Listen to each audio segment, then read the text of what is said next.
It's 8 o'clock. The breaking news tonight. Merseyside police say a car has collided with a number of pedestrians on Water Street. That's close to where Liverpool fans were celebrating their team's Premier League victory. Merseyside police have provided an update. Their statement reads, "We would ask people not to speculate on the circumstances surrounding tonight's incident on Water Street in Liverpool city centre. We can confirm the man arrested is a 53-year-old white British man from the Liverpool area. Extensive inquiries are ongoing to establish the circumstances leading up to the collision. We would ask people not to share distressing content online, but to send the footage or information directly to us." Well, Prime Minister Sir Keir Starmer has released a statement in which he says, "The scenes in Liverpool are appalling. My thoughts are with all those injured or affected. I want to thank the police and emergency services for their swift and ongoing response to this shocking incident. I'm being kept updated on developments and ask that we give the police the space they need to investigate." Well, Rick Houghton was amongst the crowds at the parade today and joins us now on the line. Rick, tell us exactly what you saw. Well, to be fair, I didn't see the incident itself, but we were on the parade. The atmosphere was amazing. Everyone was having a brilliant time. And then what I did see was the reaction from emergency services. I actually saw people running, police officers running. And when you see that, I mean, it's kind of scary, to be fair. And then I found that afterwards, and you know, Merseyside police have talked about not sharing things on social media. Unfortunately, things have been shared on social media. I've seen a number of videos from eyewitnesses, and I'm sure you have too at Sky News, which show horrific footage of exactly what happened. No one's speculating as to whether it was a deliberate attack or whether it was someone who maybe had a medical incident behind the wheel of a car. But the footage is fairly horrific. And it's such a shame because I've been a bystander at the last 2 or 3 Liverpool parades. And this one, I was saying to my wife, was probably the biggest we've ever seen. It was raining, but everyone was out. Millions of, I mean, I say millions, I stick by that. Millions of people were out on the streets today. The atmosphere was fantastic. There was families, there was young people, there was people in wheelchairs, all absorbing the atmosphere and celebrating the fact that Liverpool had won the Premier League. And for this to be the headline at the end of the day is just devastating for me. You said that you didn't see directly yourself what had happened, but you were aware of a police commotion. What did you think was happening? To be honest, I've lived in Liverpool all my life. I've never seen emergency services run. You know, normally it's a calm, coordinated thing that goes on, and you know, police cars might turn up and they jump out of the car really quick. But I've never seen men and women in emergency services almost immediately run to something. So we were like, what's going on? And then obviously now we know. Were people in the crowds immediately worried, or was there just a sense of confusion as they didn't know exactly what was happening? I think it was definitely a sense of confusion, and then things started circulating on social media. I think within 30 seconds of something happening, I got a buzz on my phone, which was a colleague of mine who was in a different area of the parade route, who said, something's going on here, it doesn't look good. And, you know, WhatsApp and social media was going off the scale. You know, people were talking, people were gossiping, and then, as I said, people were sharing videos, and it was horrible. And what were police doing in terms of the crowd? Were they being ushered to safety, or were they under any form of direction at all? Where we were, they were, moderating the crowd and making sure that no one was doing anything stupid. So it wasn't that obvious that there was an issue with the police where we were on the parade route. Everything was fairly calm, but obviously they realised that they had a big issue here, and they were trying to deal with it accordingly. And did you feel safe at all times? We felt particularly safe where we were, but it's only afterwards, when you think about what's happened and then you see that footage, that you think to yourself, okay, wow, that could have been us. And it could have been anyone, to be fair. And I think, that the whole parade was policed brilliantly where we were. So there was police and chaperones and security, and there was a police helicopters, and there was another helicopter that was announcing things on a loudspeaker, asking people to clear the parade route. So it felt really safe. It felt really, really well organized. And then this happens. And I've got to say, Merseyside police acted brilliantly in that moment, because they kept the people who weren't directly involved safe, and they responded to the incident as it was occurring. Rick, thank you very much for speaking to us and sharing your insight into what happened and what you were aware of this afternoon, early evening, as this incident happened. Thank you very much for your time. I just want to bring you a statement that's just come in from Liverpool Football Club, in which they say, we are in direct contact with Merseyside Police regarding the incident on Water Street, which happened toward the end of the trophy parade earlier this evening. Our thoughts and prayers are with those who have been affected by this serious incident. We will continue to offer our full support to the emergency services and local authorities who are dealing with this incident. Well, on set with me still now is Rob Harris, our sports correspondent, who's obviously been following this story. And it's been a very busy day for you up until this incident occurred. Now attention is turning away from the sport, and exactly what has happened. Yes, this is a day of parades across the country. I've been at the ones in London, extensive policing operations, just a reminder of just how significant events that these are, and significant in the city of Liverpool, a day of celebration, winning the Premier League title, turning into one of distress, very concerning scenes we're witnessing from the streets of Liverpool. And obviously we are being cautious. What we are showing you is those images are spreading extensively on social media, and the fact police are saying not to speculate on the circumstances. And we have also been hearing from the Shadow Home Secretary, Chris Philp, who has talked about it being an appalling incident and referencing the footage and saying the public deserve to know the full facts as quickly as possible. Well, Merseyside police have put out some details quite early on now to confirm that the man arrested is a 53-year-old white British man from the Liverpool area, asking people to submit footage that they do have, not to share it on social media because it is so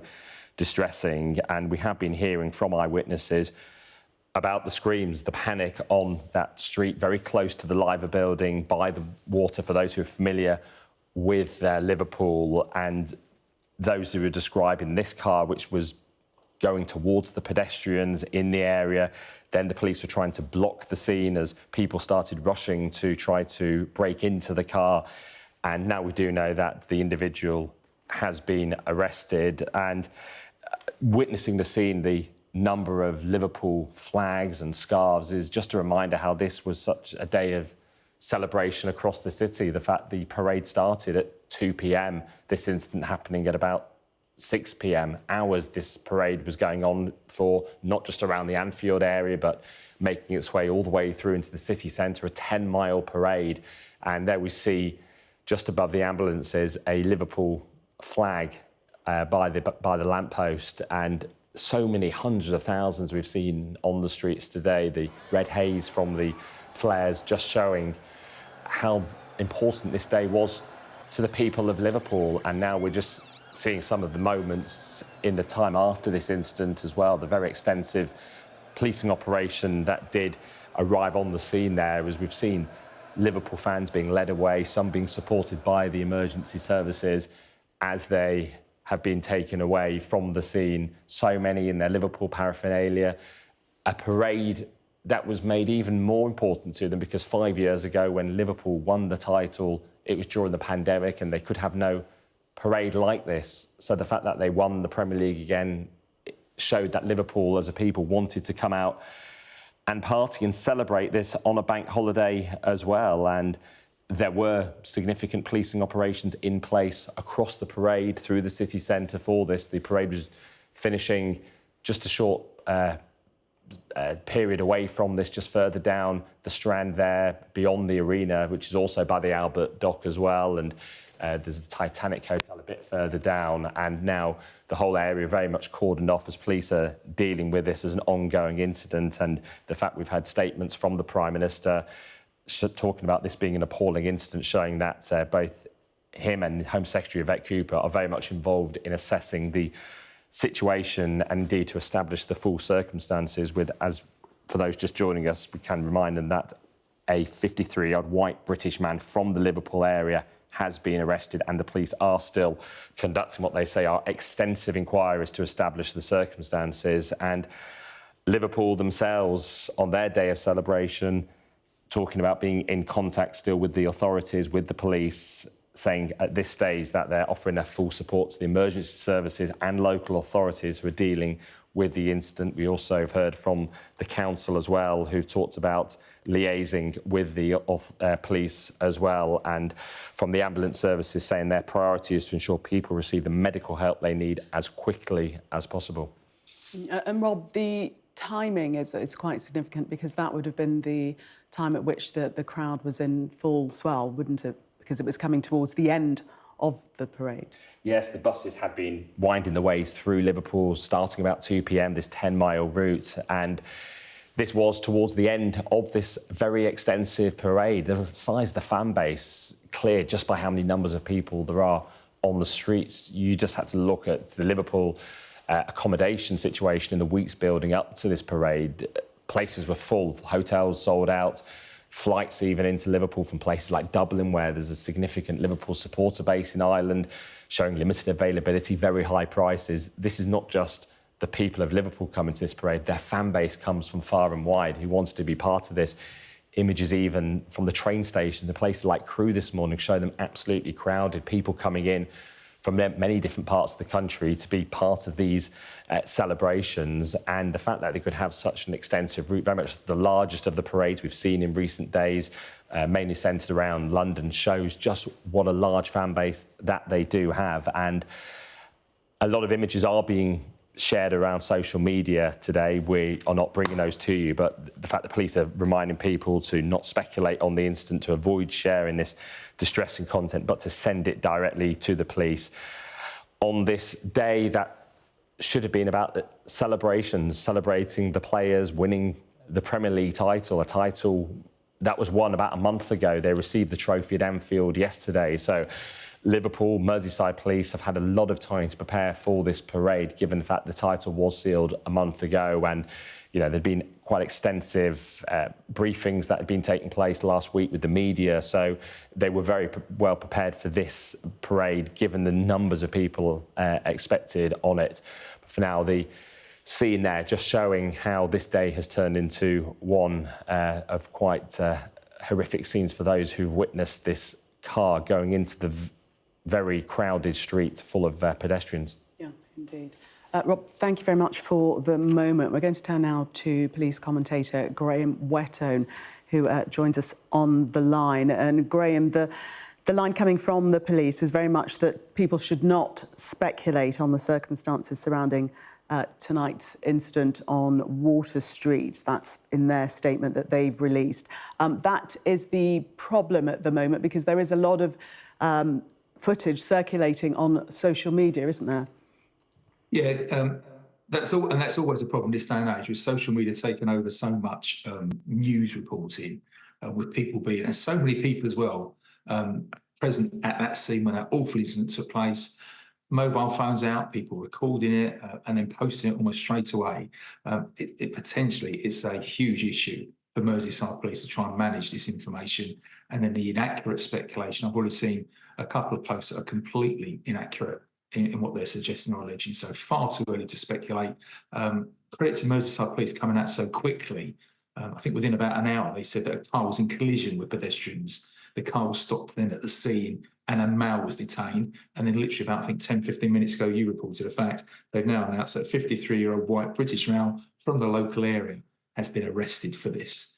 And then urge people not to speculate and not to share images. People have friends, family and loved ones who have gone to this celebration. They're probably still waiting to come home. So the police will be working very, very quickly to try and notify anybody who's got relatives that have been injured in this, if they have been. So what they don't want to happen is people to see images and maybe what they think or believe is one of their loved ones involved in this, when in fact, hopefully they haven't been. So the police are trying to manage this whole difficult situation with so many people present, so many mobile phones and so much footage being captured and then almost immediately uploaded onto social media, and people are just looking at this. So that's a genuine plea not to share any more footage on social media, but to send it to the police if they have any. The investigation team will be very keen to look at all images, all footage, and have it as part of their what will be a fairly lengthy investigation into the actual cause, motive, and intention for this incident. And Graham, there's nothing to suggest at the moment that this is sinister in any shape or form, is there? There isn't. They haven't said that, but again, they've said it's too early to speculate. So that will form part of their whole investigation. The thing with a lot of these is you have to keep an open mind when you're investigating anything, including something as awful as this. The investigation team will have a completely open mind. They will have a look at the suspect, the vehicle. The vehicle, if it hasn't been moved already, will likely remain in situ for some time. So they'll focus on now securing the scene, as we can see on images, very safely and calmly and slowly letting people leave the immediate area in a controlled manner, in a controlled direction, which may not be where they want to go, but they will have kept areas clear for the emergency services, police, ambulance to get into the scene, deal with the casualties, remove them as quickly as possible to hospitals, and then they'll start looking at the actual scene itself and the vehicle itself. Probably keep it in its situation, secure it, put an inner cordon around that, make sure it's guarded all night if need be, and then they will very slowly forensically examine it tomorrow and forensically remove it, retrieve it, so it can be examined very, very carefully, including all the mechanics. Most vehicles these days, if you plug a diagnostic laptop into them, it will tell you exactly how the vehicle was being driven, what was being done to that vehicle at the time it had a collision, depending on how old it is. But that's a possible line of inquiry as well. The actual vehicle itself is a key piece of evidence. So we'll make sure that is secure. It will be safely removed when it's right and proper to do so, and it's safe to do so. And then that will be forensically examined and mechanically examined as well as part of the investigation. Graham, stay with us. I just want to bring in a tweet that's been put out by Everton Football Club, in which they say that our thoughts are with all those who have been affected by this serious incident in our city, and then they have a heart emoji. So that coming off the back of the Liverpool Football Club statement, in which they're saying that they are in direct contact with Merseyside Police regarding the incident. Graham, at the moment, the area will still be an active crime scene, won't it? Yeah, absolutely. Yeah, with extensive cordons in place, we've seen lots of police tape already. A fairly large and significant crime scene. The whole area will be cordoned off. The inner area around the vehicle itself will be the inner cordon. That will be secure as well. People will be removed from there, including the police officers. So the vehicle itself will have its own cordon around it, and then I would imagine, fairly large and extensive outer cordon, which may well try and include the actual route of the vehicle, depending where that vehicle first came to notice on that route itself, where it joined the parade, how it got onto the parade, what route it took. So that should form part of the crime scene as well. So without knowing where that happened, it could be a fairly large and extensive cordon area around the Liverpool city centre. And what happens next, Graham? We know that it is still an active crime scene, but what other measures will police be taking now, I suppose, to gather information and evidence? We've heard already they're putting an appeal out for people to contact them and to upload any footage they've got to Merseyside Police, or either on the Merseyside Police website itself or by dialing 101 and quoting incident 784. But they'll be asking for the footage to be sent in. They'll be gathering a fairly large and significant investigation team, identifying a senior investigating officer and a deputy. They'll be setting their investigative strategy already, looking at interview teams, dealing with the suspect as well, booking the suspect in, looking at legal representation for the suspect, any assessments, medical assessments, etc. They could well take place tonight, and then depending what time they are done, there may be time for a very quick interview tonight, but then the suspect is likely to go into some form of period of rest, and that will then recommence. The interviews are likely to recommence tomorrow. So part of the Police and Criminal Evidence Act is that you allow your suspects to have, and it is a suspect at this stage, a significant period of rest before significant interviews. So you can do an urgent interview probably before you put them into a period of rest. Then you put them into a period of rest. So I'd imagine the main part of the interviews are likely to be sometime tomorrow, but almost like a slow investigative phase now. Once they've got all the roles identified, the people are on scene, the scene officers are there, they've had a look at it, they've made sure that the scene itself is secure, and then they can get people into the area to have a look at it. So it's very likely as well the scene investigating officer want to go down and have a look at the whole scene themselves, so they can picture it in their mind, keep an open mind as to actually what happened, how the vehicle got onto the area itself, where it travelled to, where it was stopped, the detention of the actual driver, how they were removed from the scene, so they can visualise what's happened, then set their strategy, and then start assigning roles to people about forensics, exhibits, etc. Graham, as far as I know, we haven't had any details from the police of any injuries at all. Is that normal at this stage? Yeah, it is, because there'll still be. This is again where I think we're about 2 hours 20 into it now. Excuse me.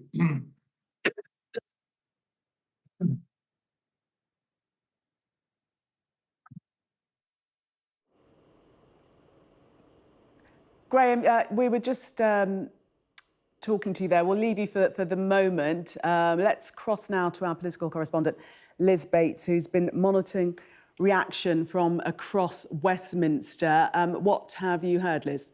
Well, as you might expect, we have now had quite a few statements from some very senior political figures, but also some of the local MPs as well. Let me first of all read out the statement from the Prime Minister, Sir Keir Starmer. As you might expect, he has been being kept informed constantly over what is going on from people on the ground. There will be urgent conversations as well going on between Number 10, other departments and the security services. This is his statement. He says, the scenes in Liverpool are appalling. My thoughts are with all those injured or affected. I want to thank the police and emergency services for their swift and ongoing response to this shocking incident. I'm being kept updated on developments and ask that we give the police the space they need to investigate. We also understand that the Home Secretary, as you might expect, is being constantly updated as well. We've also heard from the Deputy Prime Minister, Angela Rayner. What she says is she's deeply saddened by the horrific scenes in Liverpool. My heart goes out to all those injured or affected. Thanks to the police and emergency services for their quick response. Let me turn to some of the local MPs and what they have said. Very similar in their sentiments, as you might expect, given the small amount of information that we currently have. Dan Carden, who is the Labour MP for Liverpool Walton, has said, my thoughts are with everyone affected by the shocking incident today and their loved ones. The emergency services are rightly leading the immediate response to this awful turn of events. That's a post on X from Liverpool Walton MP Dan Carden. Lots of other local MPs also putting out statements. Kim Johnson, Liverpool Riverside, has said, I sincerely hope all those involved are safe and get home to their loved ones soon. This is Annalise Midgley, MP for Knowsley. She says, my love, thoughts and prayers are with those injured and affected by the incident on Water Street. Let's ensure we don't spread misinformation and wait for the police and emergency services to do their job. It's such a heartbreaking end to what should have been a beautiful day. Let me bring you a little bit more from some figures in Westminster as well. This is the Shadow Home Secretary, Chris Phillips. So Conservative Shadow Home Secretary, what he says is the appalling footage depicts a car being driven into fans as they celebrated Liverpool's Premier League win. The public deserve to know the full facts as quickly as possible. This is another Conservative, Stuart Andrew, Shadow Sports Minister. He says he is deeply concerned by the incident during Liverpool FC's victory parade. A day of celebration has been overshadowed by distressing events.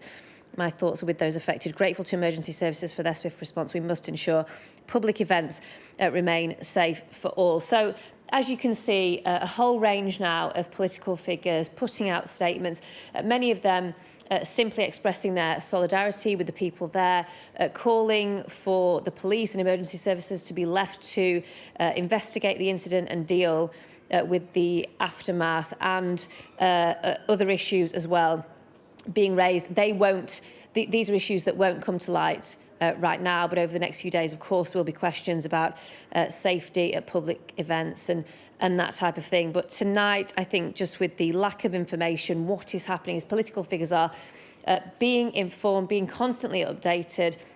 There will be meetings being convened, urgent phone calls going on between Number 10, the security services, the Home Office and all of those people on the ground that are dealing with this horrific incident. And I think we will see more and more political response as we start to get a better understanding of what's happened. And of course, we'll bring that to you as soon as we get it.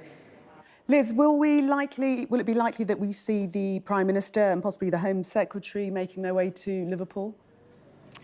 I think that is highly likely, but as I say, we still don't know the full nature of what has happened here. And I think certainly tonight, the Prime Minister, the Home Secretary will be working very hard behind the scenes to support those people on the ground and to release as much information as is possible. But during an incident like this, there are a lot of very urgent conversations that need to go on before a bigger political plan can be rolled out. So I think at the moment, Number 10 will not be thinking about the Prime Minister or the Home Secretary's movements over the next few days. They'll be thinking about the initial response, supporting security and emergency services. And as the picture emerges more clearly of what's happened here, that is when we will get a much better sense of how the Prime Minister and other senior political figures are going to react over the next few days.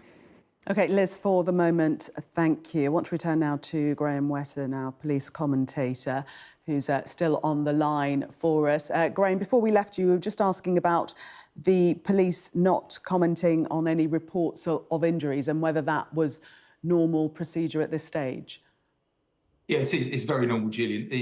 There's normally a lot of chaos in the first hour or so of these incidents. You've got a number of injured people, a number of ambulances turn up. The ambulance control then decide who's going to what hospital. Some may not even go to hospital, they may be conveyed by other means or even just be treated at the scene. So it becomes very challenging to actually give accurate and factual details of numbers of injured persons, the seriousness of the injuries, because that's, again, what many people want to know, and then whether they've gone to hospital or not. So it's always very challenging to start collating those numbers because quite often people can be counted twice, which is why sometimes you get that adjustment casualty figures in such serious incidents like this. So they won't want to release numbers of casualties and details of casualties until they've absolutely double-checked the figures, the numbers and the details of those injuries. And that has to come from the hospitals. And clearly the hospital's first priority is dealing with the patient rather than giving the police and media outlets details of the numbers of injuries and the extent of those injuries. It's still at very early stages yet to give those details out. Some of the people who were very close to the incident, will they have been required to stay, to speak to police, rather than being allowed to leave? Do we know? Yeah, possible. Those that are the immediate vicinity where the vehicle was eventually stopped or where it's collided with people, if the police have identified those, they may well ask them to wait sometimes so they can get their initial brief account of exactly what they saw, heard, etc., while they're at the scene. So it's likely that it's possible that some of those have been asked to just stay there until a police officer or an investigative detective can actually come and speak to them. But you tend to prioritise those as well, those that have got the most direct and factual evidence and information. And the majority of others will have either a number or an email address taken, so the police can contact them in the fullness of time. Police are appealing for witnesses to get in touch with information, also to share any footage that they might have shot whilst in the crowds. Yeah, they're asking to share them with the police. Again, they're urging people not to share them on social media, but if they've got any images at all, Merseyside Police obviously clearly will want those images as quickly and as soon as possible, not to have to trawl through social media to get them and have everybody else look at them. So the police investigation team will be very keen, and there'll be a almost like a small team set up to look through social media, to look at CCTV, to look at the images that are being uploaded by members of the public who are at the scene today at the parade, and have uploaded those to either to, I think it's Merseyside Police's website, or via the 101 number. I think it's incident number 784 is the number Merseyside Police gave up. So if they've got information, they've got footage, please upload it to the official channels rather than sharing it on social media. And Graham, as the evening sets in, as the night draws in, what will be the priority of police? To make sure that scene stays secure, to make sure that the casualties get to hospital, get the treatment they urgently need, and then start looking at notifying next of kin, which again is another factor as to why I ask these images not to be shared online. So try and get those injured persons identified as quickly as possible, and then send officers to those home addresses to notify their next of kin. That's almost like your priority now. Once you've got those people into hospital, so they're getting the right medical treatment that they need for the injuries they've sustained, is to identify those persons, and with the hospital services authorities, try and get next of kin warned and notified as quickly as possible so they can get to the hospital. So they'll be dealing with that aspect of it. At the same time, they have to secure that scene, keep that scene nice and secure, clear people away from it, make sure that vehicle stays in situ, and either get that removed once they're happy it's been forensically cleared at the scene, get that forensically retrieved, taken to a secure location, have that properly examined. If not, it will stay in situ all night. It will be guarded all night by police officers. That whole crime scene, the extent that vehicle travelled along that parade, is likely to be taped off and be secure for the duration of the evening. Graham, we're just seeing a tweet from the Home Secretary, Yvette Cooper, in which she says, thank you to the police and emergency services for their swift response to the truly shocking and horrendous scenes in Liverpool this evening. Thinking of all those affected at this very difficult time. The police are investigating and I'm being kept updated on developments. And that is something that the police will be doing throughout the evening, I suspect, keeping in touch with the Home Secretary to let her know the developments in their investigation. Yes, that would be fairly normal. These type of serious incidents, you have to let the Home Secretary, Prime Minister, those in authority, those in government know as well. Keep them updated as soon as anything significant or pivotal that comes to light by the investigation team. But they'll get the information as soon as the police have it and they can release it. And then once it can be released to the public, that will then be the second stage for the information to come out. But the key for the police, obviously, is to make sure the investigation is conducted thoroughly and professionally and diligently, and it isn't rushed. They maintain this open mind. They have a look at everything about the individual involved in the incident, the vehicle involved, gather all the information and evidence that they can, then investigate that thoroughly so they come to the right conclusion. Seek the truth about this rather than start speculating or trying to guess what's happened first. Another tweet coming in, this time from Nigel Farage, MP from the world of politics, in which he says, horrified to see the scenes in Liverpool. My thoughts are with all of those affected and injured by this disturbing attack. And Graham, at this stage, we don't actually know whether it was an attack, do we? No, I wouldn't expect the police to release that information yet. That would be one line of inquiry. I think I've seen one line coming out from news outlets saying they're working on the theory it was deliberate. And again, there'll be a number of theories from the investigation team. They'll look at all possible theories. As I said, they will keep an open mind. They will seek the evidence, gather the information, and put it all together. And then they're looking to establish the truth of what happened. But one theory would be it's intentional, it's deliberate. There are other theories as well they'll be working on. So, as I said, they will not be looking to speculate.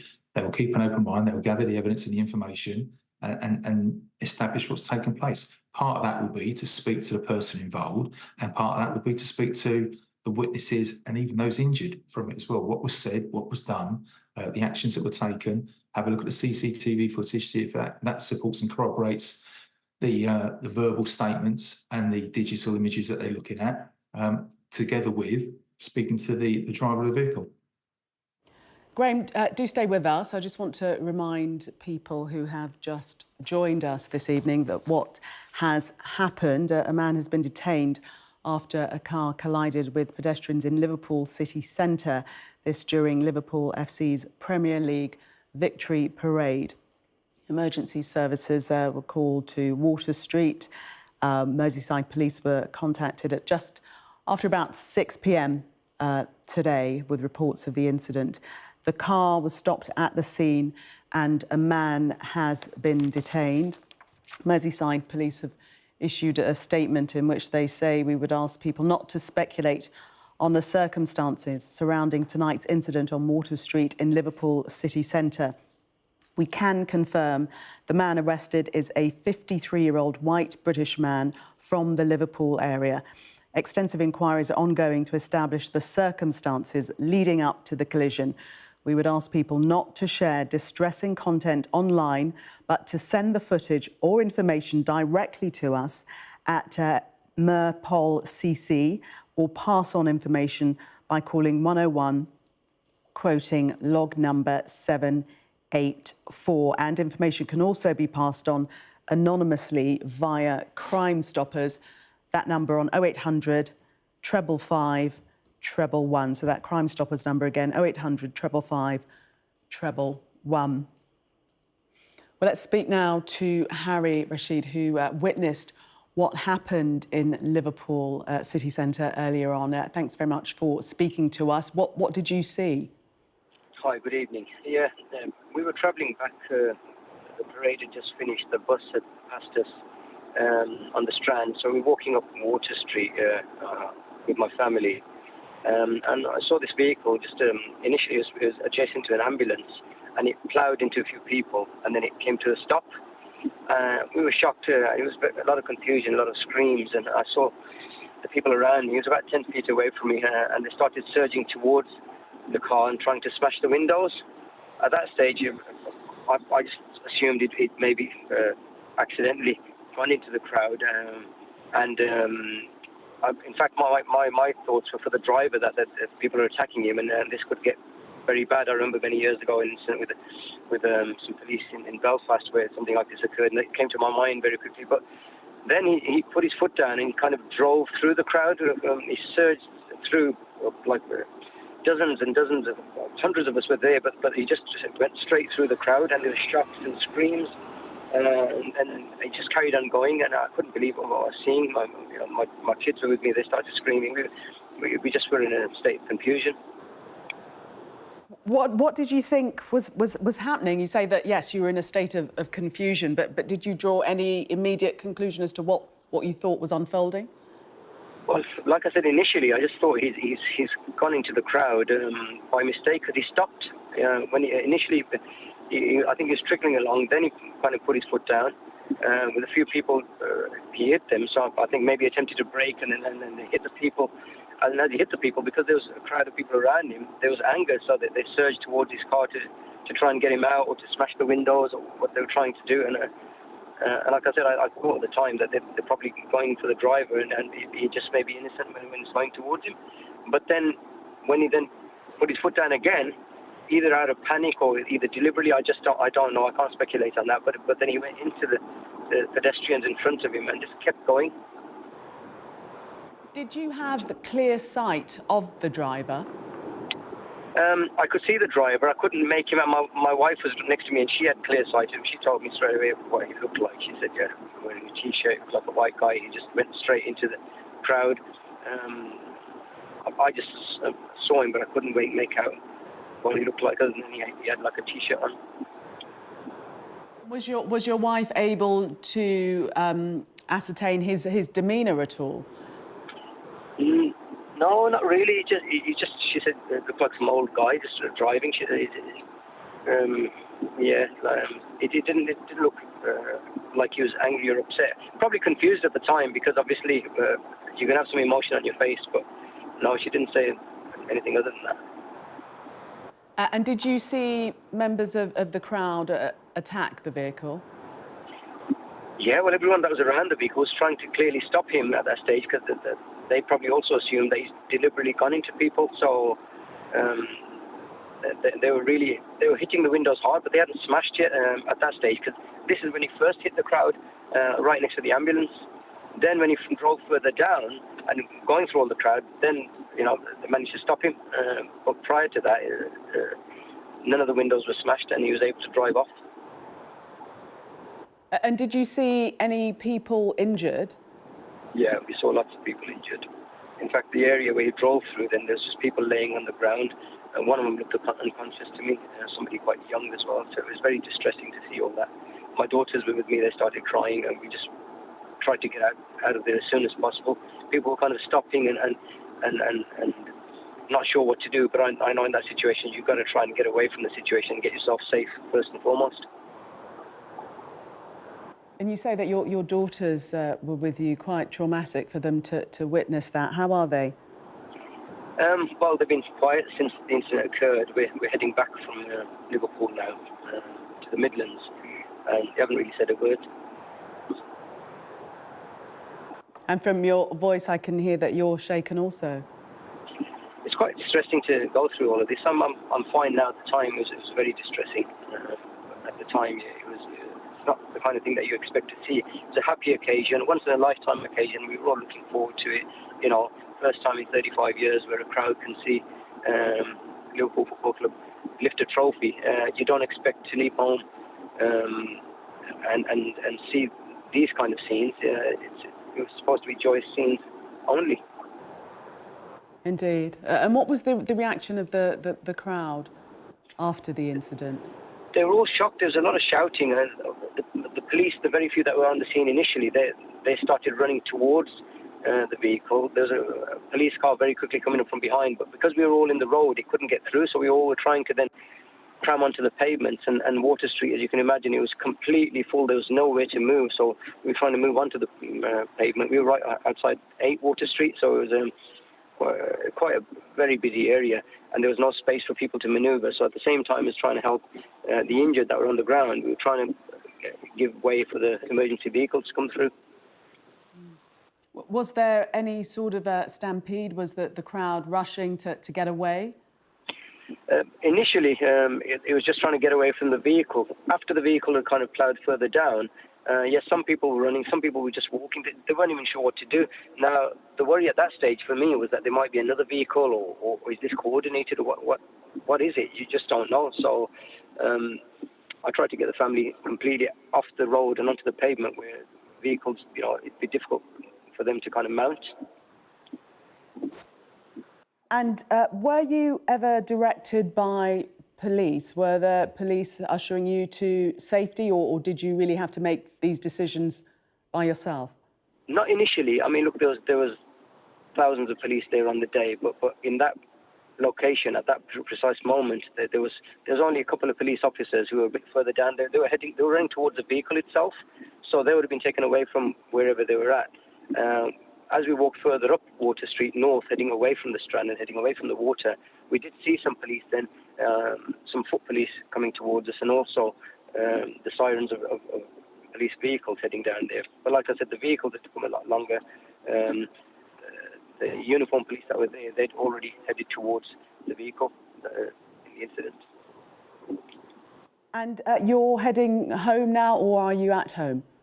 No, we're heading home now. We're on the M6. As you can imagine, the amount of people that were there, so there's a lot of traffic heading back towards the Midlands. Well, Harry Rashid, thank you very much for speaking to us. Stay safe, and obviously you will be counselling your young children about what they saw today. Thank you, though, for speaking to us. Thank you. You're welcome. Let's speak now to our North of England correspondent, Charlotte Leeming, who was watching today's parade and is still in Liverpool for us. Charlotte, what's the scene at the moment? Well, if you look behind me on Water Street there, you might just be able to make out beyond sort of the blue flashing lights some fire engines. And behind that, in the last hour, is a big mobile units turned up. This is one of those sort of serious investigation mobile units that has turned up with Merseyside Police. And that really reflects the seriousness of this situation. And beyond that is where all these ambulances are in place. I don't think I've ever seen as many ambulances in one place. I could count at least 12 of them. And earlier on, around an hour ago, we saw about 4 people being stretchered into the ambulances. Some of those went away. We also saw walking wounded. There were people wrapped in blankets, looking very frail, and they were being guided by paramedics. Also, a lot of stretchers being taken down to this end of the street from the top near the town hall there. And those stretchers had that emergency medical equipment on them. We also saw police medics, and they had the backpacks of medical equipment as well. And then search and rescue teams have also turned up. So this is a big, fluid, ongoing operation. You know, the ambulances are still very much there. We don't know, of course, the full details of how many people might be injured. But certainly whilst I was up there were people still being taken away in the ambulances. And also that big cordon that you may have seen of police officers, counted around 30 officers, shoulder to shoulder, you know, not letting anyone through, because up there, very busy with bars and restaurants, people coming up to the cordon and asking questions and trying to get from A to B.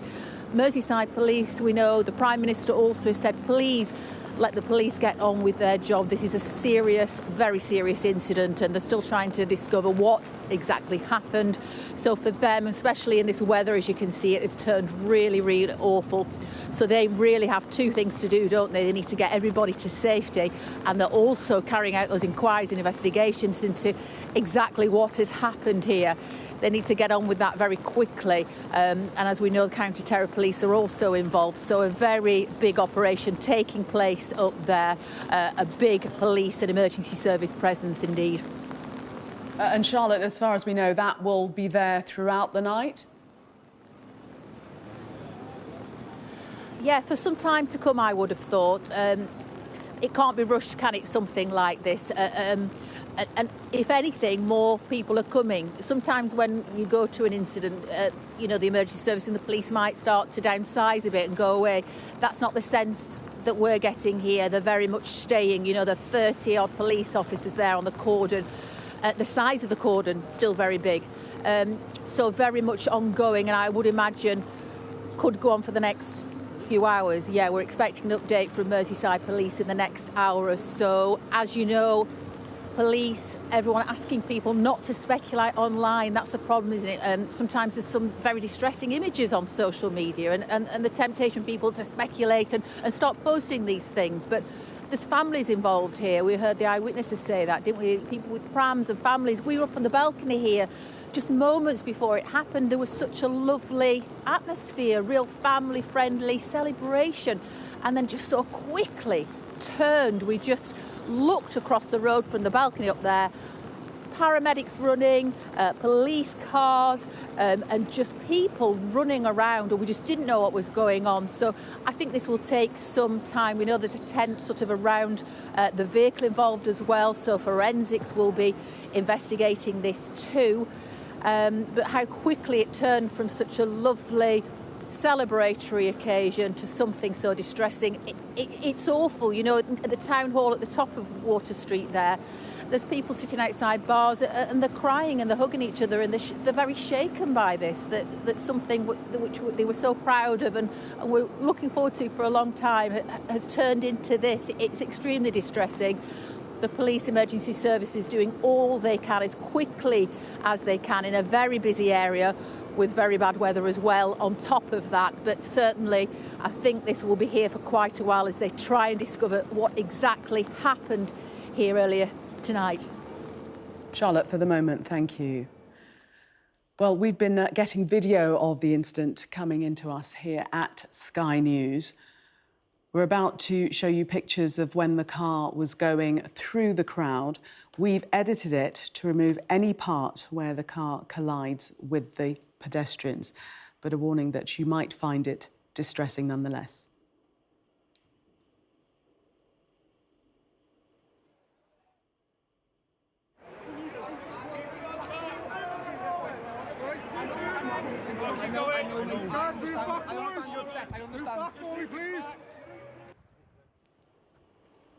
Well, that the incident, as we have on camera, the footage taken early evening when that car collided with pedestrians following on from that parade, Liverpool Football Club parade. With me is Rob Harris, our sports correspondent, who was covering the very many parades that have been taking place today. And this certainly not the way that anybody would have thought the parade would have ended. No, and what we're seeing there is the panic on the scene and those chasing the vehicle. And we've had the eyewitness saying that they were smashing into the vehicle while they're attempting to treat people on the side of the road. And eyewitnesses talking about people being injured around the streets. We've obviously not heard any details on any injury numbers yet at this stage, and that message being certainly reinforced from the police not to speculate on the incident. So much speculation is online at the moment, so many images that are distressing that, again, police are asking people not to share. We are showing this partial part of a video at the moment, which really does show how a day of celebration suddenly turned into a moment of distress, a day that Liverpool was celebrating winning the Premier League title, parading the trophy through the streets. The trophy parade seemingly had just gone by this area some minutes earlier when this incident unfolded. And we are hearing messages of solidarity as well from other clubs, from Everton, their Merseyside rivals, saying our thoughts are with those who've been affected by this serious incident, also from Tranmere Rovers as well. But at this stage, no details on the casualties, anyone who was injured in this incident. The flag that's flying there of Liverpool Football Club, a reminder that this was a day of joy intended to be one of celebration across the city, a parade going across a 10-mile route, reaching so many people across the city. But it's turned into one that's certainly very distressing at this stage. And we're hearing from police that inquiries are still ongoing as they try to seek to establish the circumstances surrounding this incident. An extensive number of police on the scene, as we see there, and just so many fans, so many with families as well, part of this parade today. And at this stage, extreme caution what's being said. Liverpool's former player Robbie Fowler posting on social media about this being heartbreaking news, and this is just reinforcing just how significant a day this has been for the Liverpool family, the community, and so many fans there across the city. And at the moment, Liverpool Football Club as well saying that they're in direct contact with Merseyside police regarding the incident. Our thoughts and prayers are with those who've been affected by this serious incident. Liverpool Football Club saying they are supporting the emergency services and local authorities.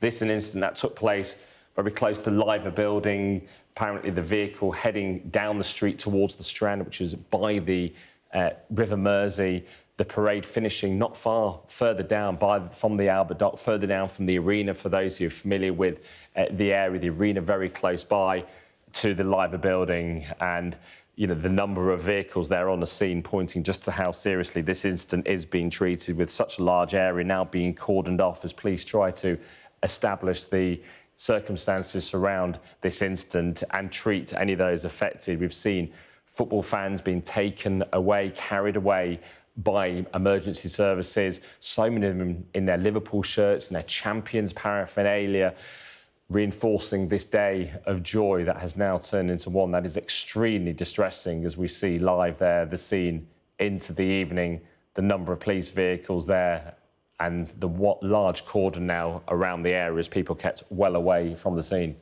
Rob, thank you for the moment. Let's speak now to Kevin Jewell, a security consultant and former police officer. Thank you for speaking to us.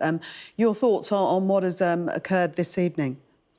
Good evening. Obviously, a terrible event, a day of celebration, and as has already been said by some other people that have been on as guests with you, that just need to let the police carry out the investigation now. The reassuring fact is that with regard to the emergency services, they're used to acting together and responding together to coordinate the response and make sure the injured can be treated as soon as possible. I suppose fortunately there were a lot of police on the scene already from a public order point of view, but yeah, terrible scenes from what's been shown so far. And what will be police procedure from now on in? See, it's the beginning of a long investigation. A person's been detained. There will be numerous conversations going on. As I say, we don't want to speculate at the moment, but security services will be involved to find out whether there is any trace on this individual, what intelligence there may be, what's already known about the person. Just a long gun, or the start of a long investigation.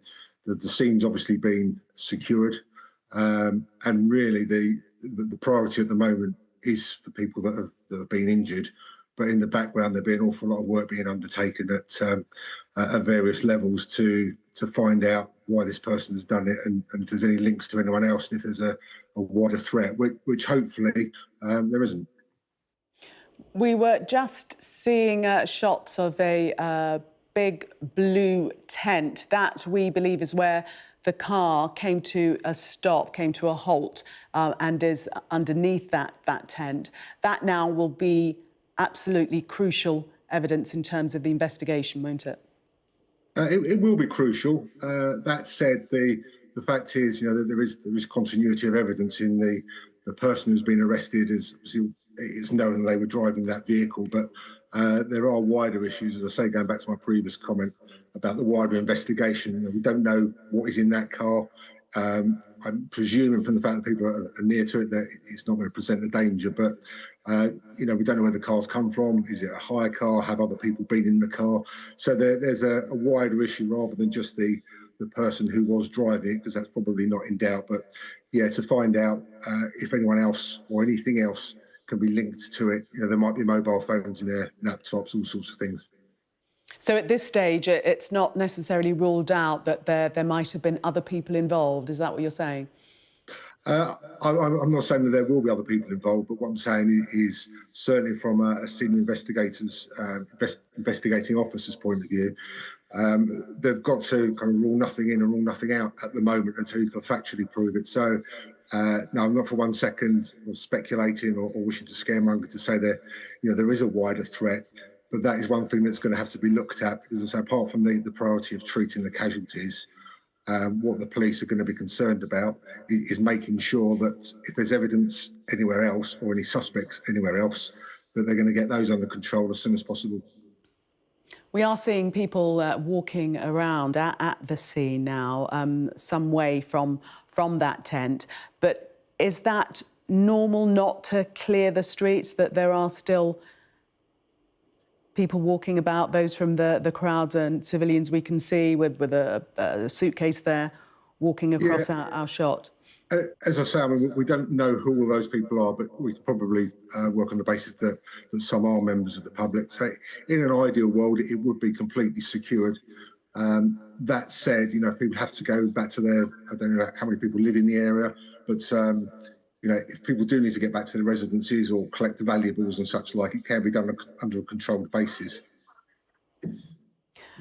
We're just getting a statement from the Liverpool City Region Mayor, Steve Rotherham, which he says, "Our hearts go out to all of those affected, especially those who have been injured. Thank you, as ever, to the first responders for their professionalism and swift action.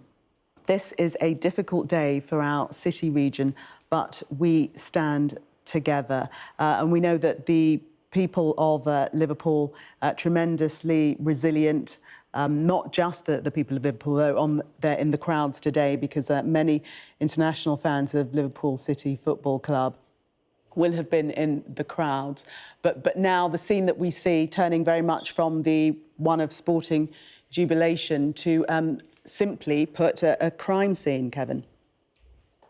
Absolutely, and I was watching the celebrations myself earlier with one eye on what the security may have been from what I've done previously, but yeah, from this sort of event to the tragedy that seems to have unfolded, which is why they'll be revisiting as to what the security plans were.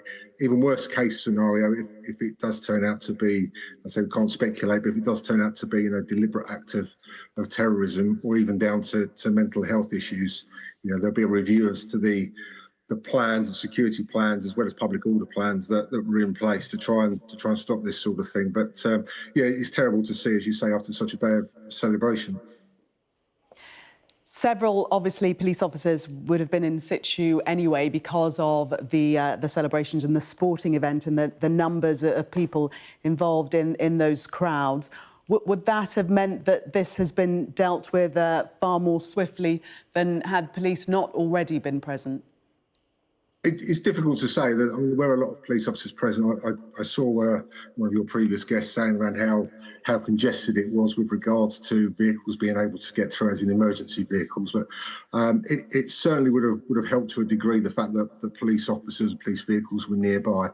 But going back to my previous comment, there's something which is known as the JESIP principles, which is the Joint Emergency Service Interoperability Principles, so that when a major incident is declared, all of the people can come together, so the fire service, the ambulance and the police, and establish a forward control point, the ground commanders, so that everyone knows what everyone else is doing to make it as effective and efficient as possible with regard to treating casualties and closing the scene down. Kevin Jewell, thank you very much for speaking to us, security consultant and former police officer. Thank you. Thank you. Let's cross now to Charlotte Leeming, our North of England correspondent. We're actually looking at your pictures at the moment, Charlotte, as we speak. What is happening now? Yeah, well, you can see, can't you, all that activity there on Water Street. And actually, I know you can see people sort of milling about at the bottom of that near the police vehicles, but all the way up to the top of there, you can see that's the town hall, the building that's sort of lit up with the red arches. Now that, all the way up to there, that is cordoned off. So that's quite a wide area, isn't it? And that's where all the ambulances was situated. I'd say about 12, at least 12 ambulances up there. There's also the white vehicle just beyond the tent, and that is that major incident sort of mobile unit which is brought in when there is a big crime scene and an investigation of this scale taking place. So as you say, earlier on when we were on the balcony and we were reporting on the victory parade, that street absolutely packed with people, and it was just starting to lift the cordons to begin to let the traffic in when that struck. And then we saw the paramedics racing up there. The police sirens were blaring as well, but all that street cordoned off. And that's where we saw in the last hour or so, we saw stretchers with the medical equipment being carried down to the scene near to the tent, and then we saw 3 people coming back on stretchers with family members going in the ambulances with them. And we also saw quite a lot of walking wounded, people who were being escorted by paramedics who looked very shaken indeed, and they had blankets wrapped around them, so they also were being helped and supported by the emergency services. You can see now some movement. The fire engine is leaving, but the police van getting back in place then, so keeping the cordon going. And we also had search and rescue. Quite a big team turned up from the search and rescue, and they were having sort of this conflab meeting with paramedics, with the police, you know, all working together. This sort of two-pronged approach, I guess, to, you know, make sure that people are safe, to get them in the ambulances, to get them to hospital, get them treated, but also the investigation is taking place, isn't it? And that's important. We've got this bad weather that's coming. They will be very keen to get as much information as they can gathered whilst they can.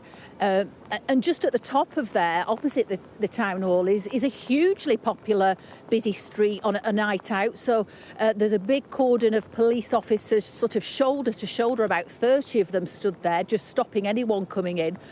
And, you know, people are just interested what's happened, trying to get answers, but the police are saying, please, can you just sort of let us get on with our job? This is a serious incident and they just need to be able to get on with it. So quite a large cordon in place still, and we imagine that will continue for some time yet. We know the counter-terror police are also involved, so this is a huge operation with multiple agencies all working together just to find out, what happened here and why, has this car hit so many people on what should have been on such a special occasion, a family occasion with many generations of people together on this historic day, wanting to enjoy such an important day for the club.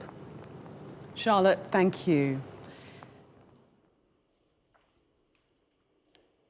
It is just after 9 o'clock, and the breaking news tonight. Merseyside police say a car has collided with a number of pedestrians on Water Street. That's close to where Liverpool fans were celebrating their team's Premier League victory.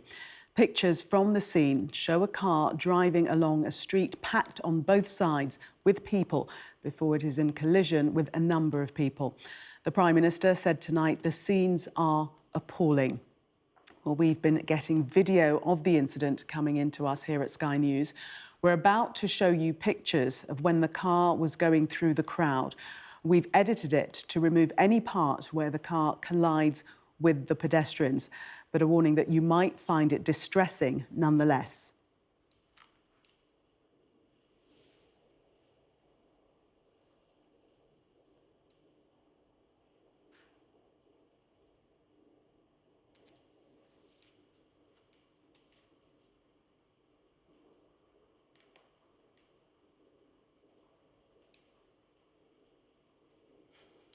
Well, the incident took place on Water Street in Liverpool city centre. Just after 5:41 p.m, the Liverpool parade bus passed along the adjacent George's Dock gates to the Strand as crowds lined the route. The statement from Merseyside police says they were contacted at just after 6 p.m, following reports a car had been in a collision with a number of pedestrians on Water Street. Footage shows the car travelling south-west. Well, this is what we know. The area has been cordoned off and a large number of emergency services, including police and ambulance, are at the scene. Sir Keir Starmer has said the scenes from Liverpool are appalling and that his thoughts are with all those injured or affected. Both the Prime Minister and the Home Secretary, Yvette Cooper, are being kept updated on the situation. And the latest update, police say the suspect they've arrested is a 53-year-old white British man from the Liverpool area. Merseyside police have also provided an update. Their statement reads, "We would ask people not to speculate on the circumstances surrounding tonight's incident on Water Street in Liverpool city centre. We can confirm the man arrested is a 53-year-old white British man from the Liverpool area. Extensive inquiries are ongoing to establish the circumstances leading up to the collision. We would ask people not to share distressing content online, but to send the footage or information directly to us." In a statement, Liverpool FC have said, "We are in direct contact with Merseyside police regarding the incident on Water Street, which happened towards the end of the trophy parade earlier this evening. Our thoughts and prayers are with those who've been affected by this serious incident. We will continue to offer our full support to the emergency services and local authorities who are dealing with this incident." Liverpool City Region Mayor Steve Rotherham said in a statement, "Our hearts go out to all of those affected, especially those who have been injured.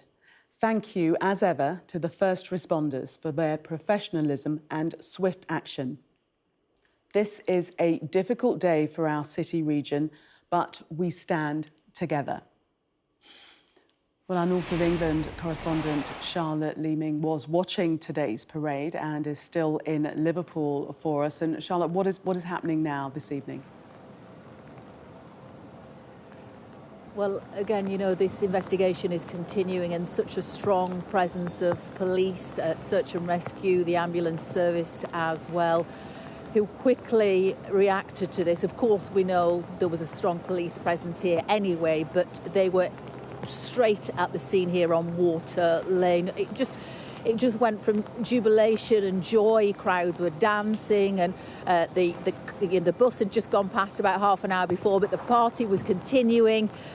Some people were sort of starting to drift off, but there was still a lot of people on that street, and then we just heard the sirens, saw the paramedics running, and knew something really serious was happening. And this investigation is continuing.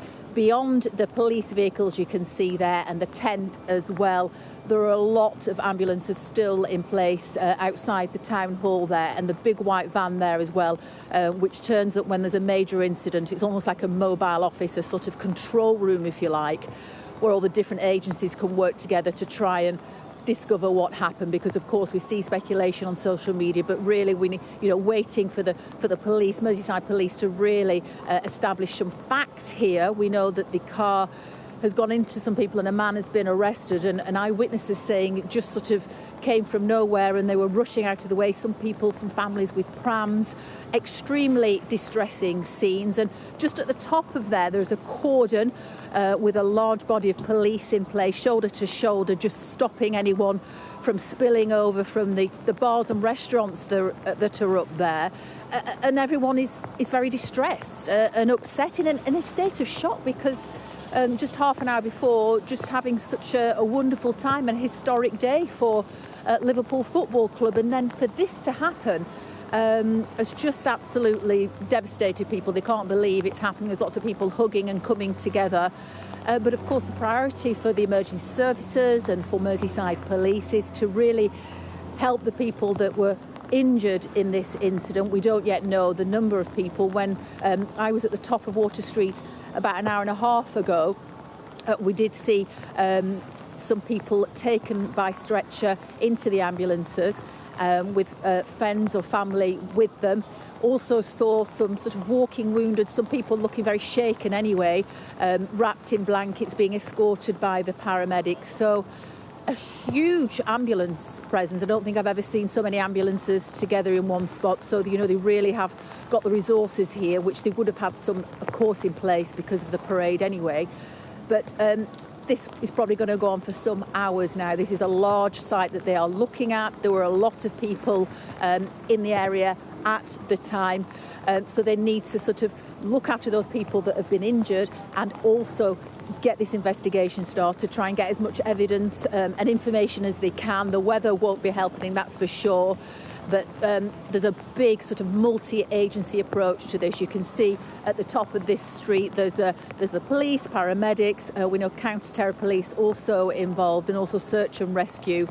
So very much everyone pulling together to try and understand what has happened here on a day which started with celebration and joy and dancing, and then within half an hour, 40 minutes of the star players going past on the open top bus, this awful incident. So a lot of people wanting to know what happened, but Merseyside Police, the Prime Minister saying, please don't speculate online, don't post insensitive things on social media, let the experts do their job. It's certainly just such an awful feeling tonight.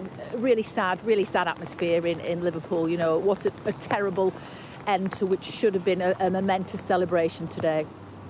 Charlotte, I don't know if your camera operator can zoom past you just to give us a clearer shot of the scene behind you. But while they're doing that, just noticing that there are lots of members of the public still going past you behind. Yeah, so Julian, they can go sort of just the main street on the Strand there, but can you see the police car and the police van there? They're not allowed to go up there, so that road there should still be sealed off, but and there's a cordon up at the top as well. Now, as well as this, there are some other side streets with cordons as well, so I'm not sure what the involvement is with that, but yes, so if we just zoom in the camera, we will try and show you a little bit of what's going on there.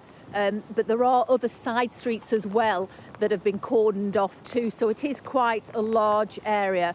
I think some of the ambulances have now gone. As I say, they've taken a few people away that we saw, some of them on stretchers and some of them also just able to walk up to the ambulance, and they were looked after by paramedics on the side. This is the focus of the investigation, but there are a couple of streets that shoot off from Water Street. They are also sealed off from the public, so it's quite a wide area that is being investigated, even though that is, the crowd that was involved in this. That's the main focus, but there's splinter streets off as well that are being looked at too. And certainly a massive operation with many multi-agencies working together. And we don't know how long that cordon will be in place, but I imagine for a while. OK, Charlotte, thank you very much for that. Well, we've been getting video of the incident coming into us here at Sky News. We're about to show you pictures of when the car was going through the crowd. We've edited it to remove any part where the car collides with the pedestrians, but a warning that you might find it distressing.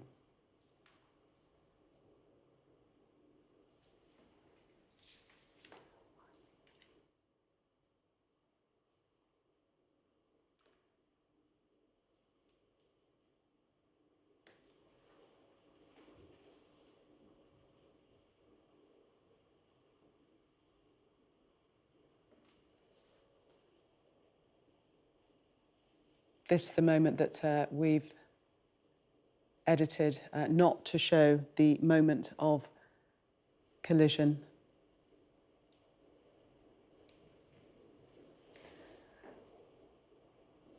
Our sports correspondent Rob Harris still with me in the studio. You were covering this joyous occasion today of the cup, the trophy, the parade at Liverpool, and then this.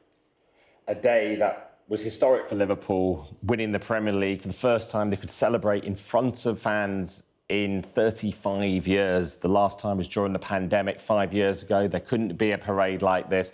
This, the biggest parade in Liverpool since 2019 when they won the Champions League. Hundreds of thousands of people on this 10-mile route through the city. And right at the end of the parade, by the Strand, very close to the River Mersey, the historic day turning to scenes of absolute distress and desperation. The people there describing how the car ploughed into the crowd. We're seeing there from the video as well, just people chasing the vehicle, trying to stop the individual in the car. We've been hearing from eyewitnesses about smashing the back of it, police trying to block and push people away. In what was already a major policing operation that had been designated, and you see just how many officers were on the scene so quickly, and the screams of people also being described. And very much the message from police tonight is about not speculating on the cause of the incident, on the individual involved, but they have very quickly, perhaps unusually given some more extensive detail than we might usually get at this stage in an investigation, saying that a 53-year-old white British man has been arrested. We still don't know any further details on any casualty numbers. We've seen fans being carried away in their Liverpool shirts and showing just what a joyous day it is. The flag there of Liverpool still around, and we're also getting a sense of the solidarity across Merseyside as well from Liverpool's rival football clubs. Everton posting on social media, our thoughts are with those who've been affected by the serious incident in our city. Liverpool themselves as a club saying they're in direct contact with Merseyside police, and their thoughts and prayers being with those affected. They are supporting the emergency services and local authorities as well. We have also now heard from the Premier League talking about their shock at the appalling events in Liverpool, and they say they are in contact with Liverpool Football Club as they offer their full support following the serious incident. The Football Association as well, I'm being told, also saying their thoughts are with the city of Liverpool and those affected, and so many of those across the Liverpool football community as well. Jamie Carragher, the former Liverpool player, saying a devastating end to the day, just praying everyone is OK. And an MP from the nearby Ellesmere Port, Justin Madders, talking about how appalling it is, saying, I hope everyone who needs it gets swift treatment and the police and emergency services are able to get on with their jobs. Rob, thank you very much for the moment. We're going to cross now to Graham Weston, our police commentator. Graham, are we due to hear from police this evening, do we know? I would imagine there will be some sort of statement from the police, if not a conference itself, but some sort of statement from the police at some time tonight. They've been fairly swift in putting information out. I think within about an hour, they'd released information that the car was in collision with pedestrians. It was then stopped at the scene and the male was detained. About an hour later, they then confirmed it's a 53-year-old white British male who'd been arrested, who's from the local area. So they have been fairly quick and swift in putting information out to negate any speculation. So I wouldn't be surprised to see either another statement or a more full account of what's gone on so far. So I'd expect something more from Merseyside Police before the night ends, yes.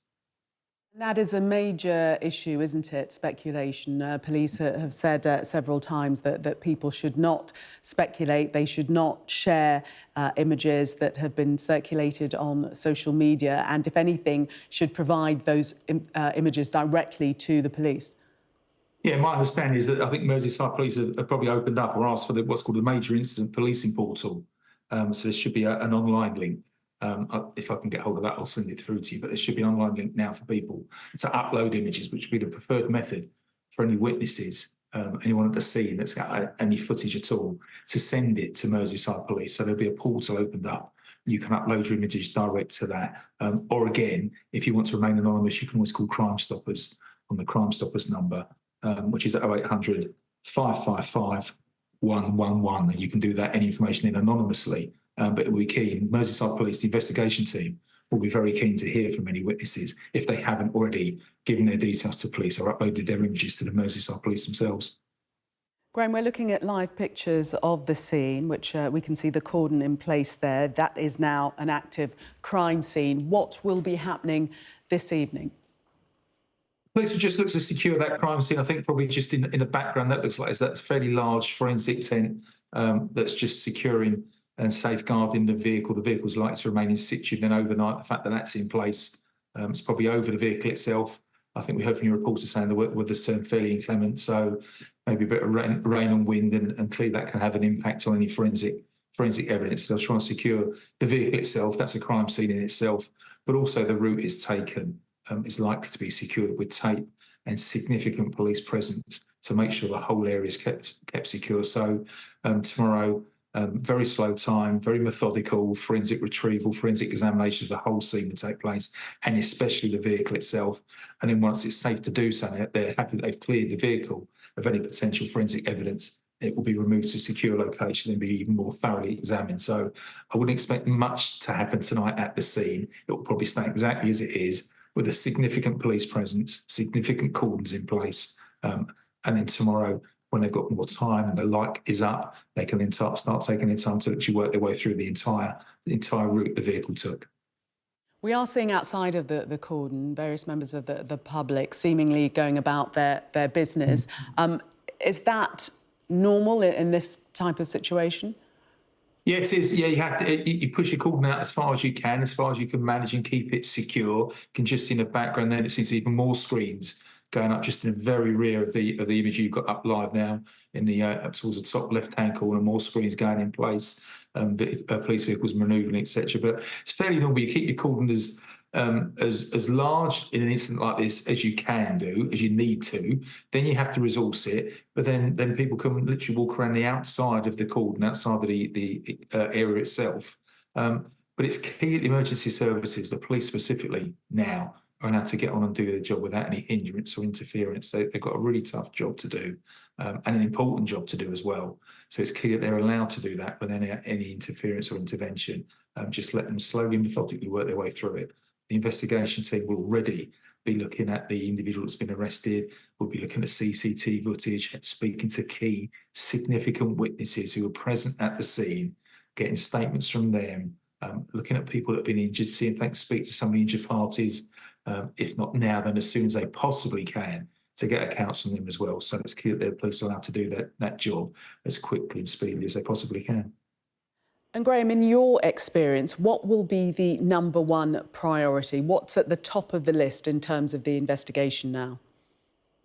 It's usually motive. It's usually intention and motive. The why question: why did this take place? They've now got the who, what happened, where it happened, how it happened, effectively. But they'll look at the why is the key one, I think, for the police. They'll have to look at the whole background, the whole information, the time it started, to the time the vehicle stops itself, the time of arrest, circumstances of the arrest. But what most people want to know in these cases is the motivation, the objective, if there was one. So why this has taken place is normally the big P question for most investigation teams. A lot of the others they've already got answered. In some cases, you're not too sure who at this stage, but one person's been arrested, they've been detained, they're in police custody. So that one's partly answered. They'll want to establish that person's identity, their address, any associates, etc., and then see if there's any links to any other parties. So very open mind at the moment as to what's gone on until they can establish the facts, which is why you've already heard them saying they're asking people not to speculate about who is involved, why they were involved, the motivation, etc. That's the job for the investigation team with a set of priorities, and they will work their way through that until they get all those questions answered. We haven't had any information as of yet as to the number of people injured or the extent of any injuries. Some 3 hours plus after the incident. Is that unusual? No, not in my experience, not at all. Because it's such a large event as well, with significant police presence, there would have been ambulances on scene. There would have been ambulances, paramedic personnel present at the scene for any medical issues. Clearly, not expecting something on this scale, but they would have had some presence of the ambulance service at the scene. So they would have been on the scene as well very quickly, as were the police. It's not unusual to have no casualty figures released at this stage. These are very confusing incidents. Casualties will tend to be taken to different hospitals by a number, not just by ambulance, sometimes in police vehicles or other vehicles, just to get people who are, to coin a phrase, walking wounded possibly, to different hospitals to go further away than the immediate hospitals, because the ambulance service will prioritise their casualties, take the most serious ones to the closest accident emergency department, so they get the treatment a lot quicker. If you can wait a shorter while, you will go further afield. So they have to manage the demand on the hospitals, the A&E departments at the different hospitals in the Liverpool area. So you don't send all the casualties to one hospital. It then takes time to collate that information. Some people may go to one hospital and be sent to another one.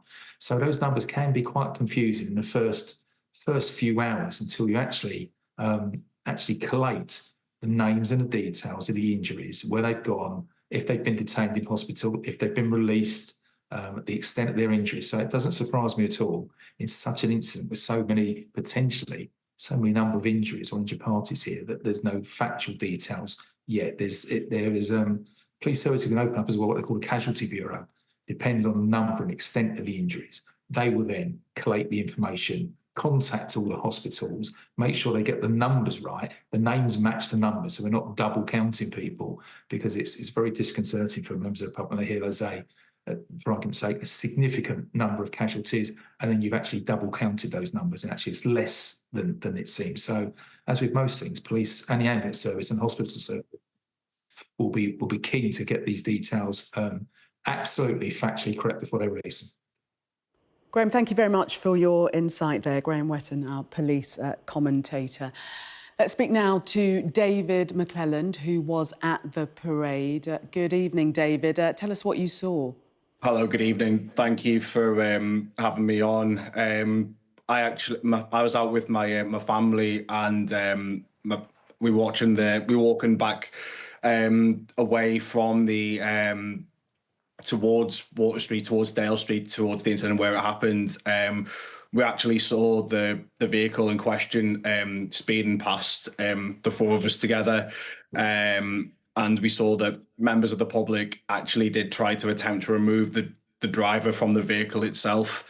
As soon as we realised what happened, and other members of the public had said to us that a car had attempted to drive into people, once we realised the seriousness of what happened, we just all walked the other way, away from the scene of the incident. What was there panic around you? Did most people realise what had happened straight away?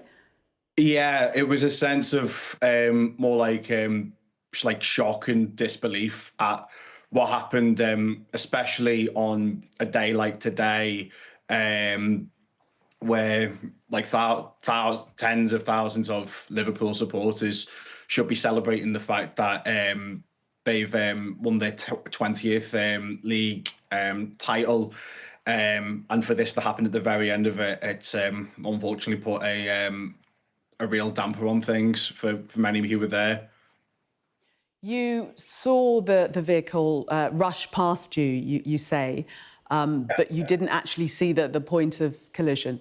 No, the point of the collision, from what I've saw and from what I've heard, happened much further down Dale Street, whereas we were at more the top end as it merged onto Water Street. So by that point, we were well away from, in that sense, like we didn't see the actual collision itself, but we did see the vehicle in question, like trying to get away from the area.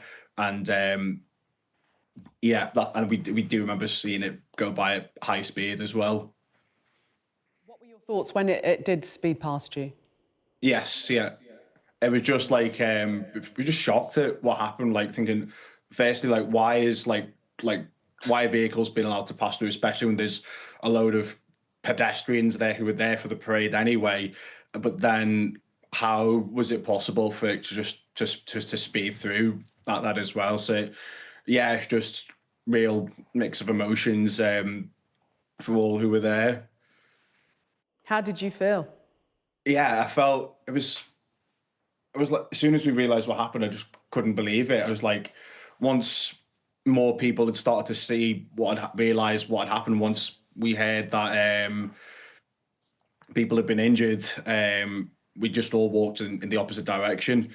So yeah, it was just like why would it happen, or why happen on today of all days, when the atmosphere before in the city centre, in the run up to the parade itself, like the atmosphere before was just absolutely vibrant, such fever pitch and anticipation of waiting for the team to go by, and then for this to happen, even as I've come home from today, it's left a bit of a bad taste for all four of us who were there, and it's not the first thing that I really want to think about on a day like this. Who were you there with? Myself, my brother, our cousin, and his partner. We were all walking up towards Dale Street, and then, as I said, other members of the public told us what had happened, and we realised the extent of what happened, and yeah, it was just like the mood quickly changed among us once we knew what had happened. And how are you all feeling now?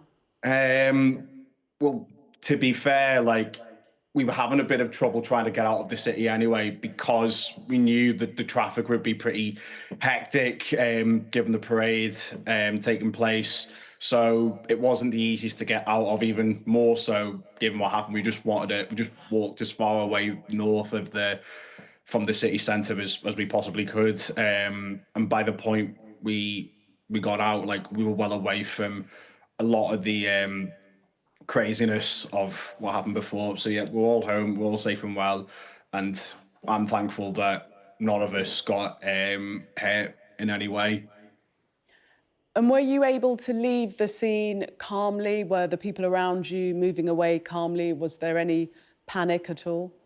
It was more so like shock and probably some anger at what happened. We could see it visibly with, as I said, some members of the public attempted to remove the vehicle, remove the driver from the vehicle itself. It was a black Ford, I believe it was. And yeah, some members tried to add the door open, and they smashed the boot window on the boot of the vehicle as well. So yeah, the mood had definitely changed to anger amongst the public upon realising what happened. But that wasn't your mood. It was just perhaps one of distress, sadness. Yeah, exactly that. Yeah, distress at what happened, but also sadness at the fact that such a positive experience, what should have been a positive experience, has unfortunately been tainted by all of this. David, thank you very much for speaking to us. I'm sorry that you've had to witness such distressing scenes this evening. Thank you for giving us your time, though. Thank you. Good evening. Thank you. Well, we have this update now from the North West Ambulance Service. They're saying that North West Ambulance Service has now cleared the scene following the incident in Liverpool and will be updating on casualty numbers at a press conference that is scheduled for later tonight. Details of this will be announced shortly. So there will be a news conference later this evening from the North West Ambulance Service. We do not have a time at present, but we'll, of course, keep you updated on that there will be more information on casualties from the North West Ambulance Service later this evening, and we'll bring that straight to you. Well, earlier, we spoke to Kevin Jewell, a security consultant and former police officer. A terrible event, a day of celebration, and as already been said by some other people that have been on as guests with you, that just need to let the police carry out the investigation now. The reassuring fact is that with regard to the emergency services, they're used to acting together and responding together to coordinate the response and make sure the injured can be treated as soon as possible. I suppose, fortunately, there were a lot of police on the scene already from a public order point of view, but yeah, terrible scenes from what's been shown so far. And what will be police procedure from now on in? It's the beginning of a long investigation. A person's been detained. There will be numerous conversations going on. As I say, we don't want to speculate at the moment, but security services will be involved to find out whether there is any trace on this individual, what intelligence there may be, what's already known about the person. A long going, or the start of a long investigation. The scene's obviously been secured, and really the priority at the moment is for people that have been injured. But in the background, there'll be an awful lot of work being undertaken at various levels to find out why this person has done it, and if there's any links to anyone else, and if there's a wider threat, which hopefully there isn't. We were just seeing shots of a big blue tent. That, we believe, is where the car came to a stop, came to a halt, and is underneath that tent.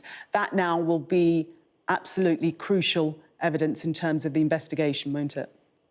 It will be crucial. That said, the fact is, that there is continuity of evidence in the person who's been arrested.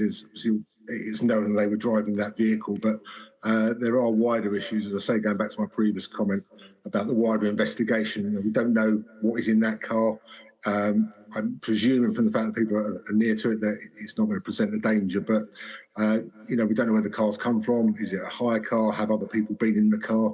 So there's a wider issue rather than just the person who was driving it, because that's probably not in doubt. But yeah, to find out if anyone else or anything else can be linked to it. There might be mobile phones in there, laptops, all sorts of things. So at this stage, it's not necessarily ruled out that there might have been other people involved. Is that what you're saying? I'm not saying that there will be other people involved, but what I'm saying is certainly from a senior investigator's, investigating officer's point of view, they've got to kind of rule nothing in and rule nothing out at the moment until you can factually prove it. So, no, I'm not for 1 second speculating or wishing to scaremonger to say that there is a wider threat, but that is one thing that's going to have to be looked at, because apart from the priority of treating the casualties, what the police are going to be concerned about is making sure that if there's evidence anywhere else or any suspects anywhere else, that they're going to get those under control as soon as possible. We are seeing people walking around at the scene now, some way from that tent. But is that normal not to clear the streets, that there are still people walking about, those from the crowds and civilians we can see with a suitcase there walking across our shot? As I say, I mean, we don't know who all those people are, but we can probably work on the basis that some are members of the public. So in an ideal world, it would be completely secured. That said, you know, if people have to go back to their, I don't know how many people live in the area, but, you know, if people do need to get back to their residences or collect the valuables and such like, it can be done under a controlled basis. We're just getting a statement from the Liverpool City Region Mayor, Steve Rotherham, which he says, our hearts go out to all of those affected, especially those who have been injured. Thank you, as ever, to the first responders for their professionalism and swift action. This is a difficult day for our city region, but we stand together. And we know that the people of Liverpool are tremendously resilient. Not just the people of Liverpool, though, they're in the crowds today, because many international fans of Liverpool City Football Club will have been in the crowds. But now the scene that we see turning very much from the one of sporting jubilation to simply put a crime scene, Kevin. Absolutely, and you know, I was watching the celebrations myself earlier with one eye on, you know, what the security may have been from what I've done previously. But yeah, from this sort of event to the tragedy that seems to have unfolded, which is why, you know, they'll be revisiting as to what the security plans were. You know, even worst case scenario, if it does turn out to be, I say we can't speculate, but if it does turn out to be, you know, a deliberate act of terrorism or even down to mental health issues, you know, there'll be a review as to the plans and security plans as well as public order plans that were in place to try and stop this sort of thing. But yeah, it's terrible to see, as you say, after such a day of celebration. Several, obviously, police officers would have been in situ anyway because of the celebrations and the sporting event and the numbers of people involved in those crowds. Would that have meant that this has been dealt with far more swiftly than had police not already been present? It's difficult to say. That, I mean, there were a lot of police officers present. I saw one of your previous guests saying around how congested it was with regards to vehicles being able to get through as in emergency vehicles. But it certainly would have helped to a degree the fact that the police officers and police vehicles were nearby. But going back to my previous comment, you know, there's something what's known as the JESIP principles, which is the Joint Emergency Service Interoperability Principles, so that when a major incident is declared, all of the people can come together, so the fire service, the ambulance and the police, and establish a forward control point, the ground commanders, so that everyone knows what everyone else is doing to make it as effective and efficient as possible with regard to treating casualties and closing the scene down.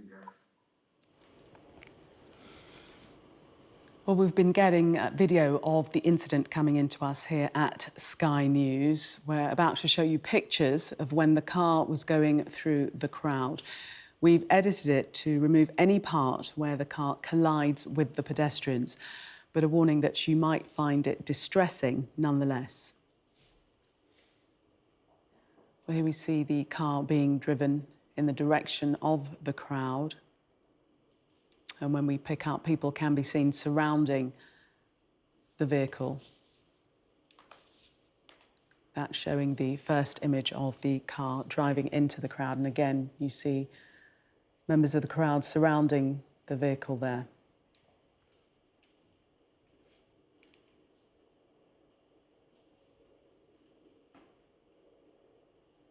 Well, the incident took place on Water Street in Liverpool city centre.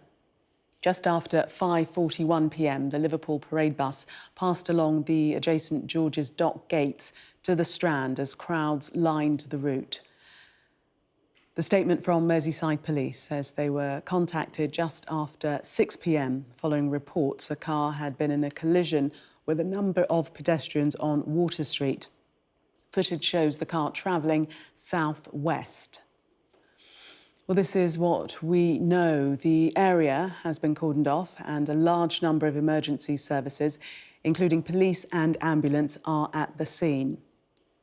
Sir Keir Starmer has said the scenes from Liverpool are appalling and that his thoughts are with all those injured or affected.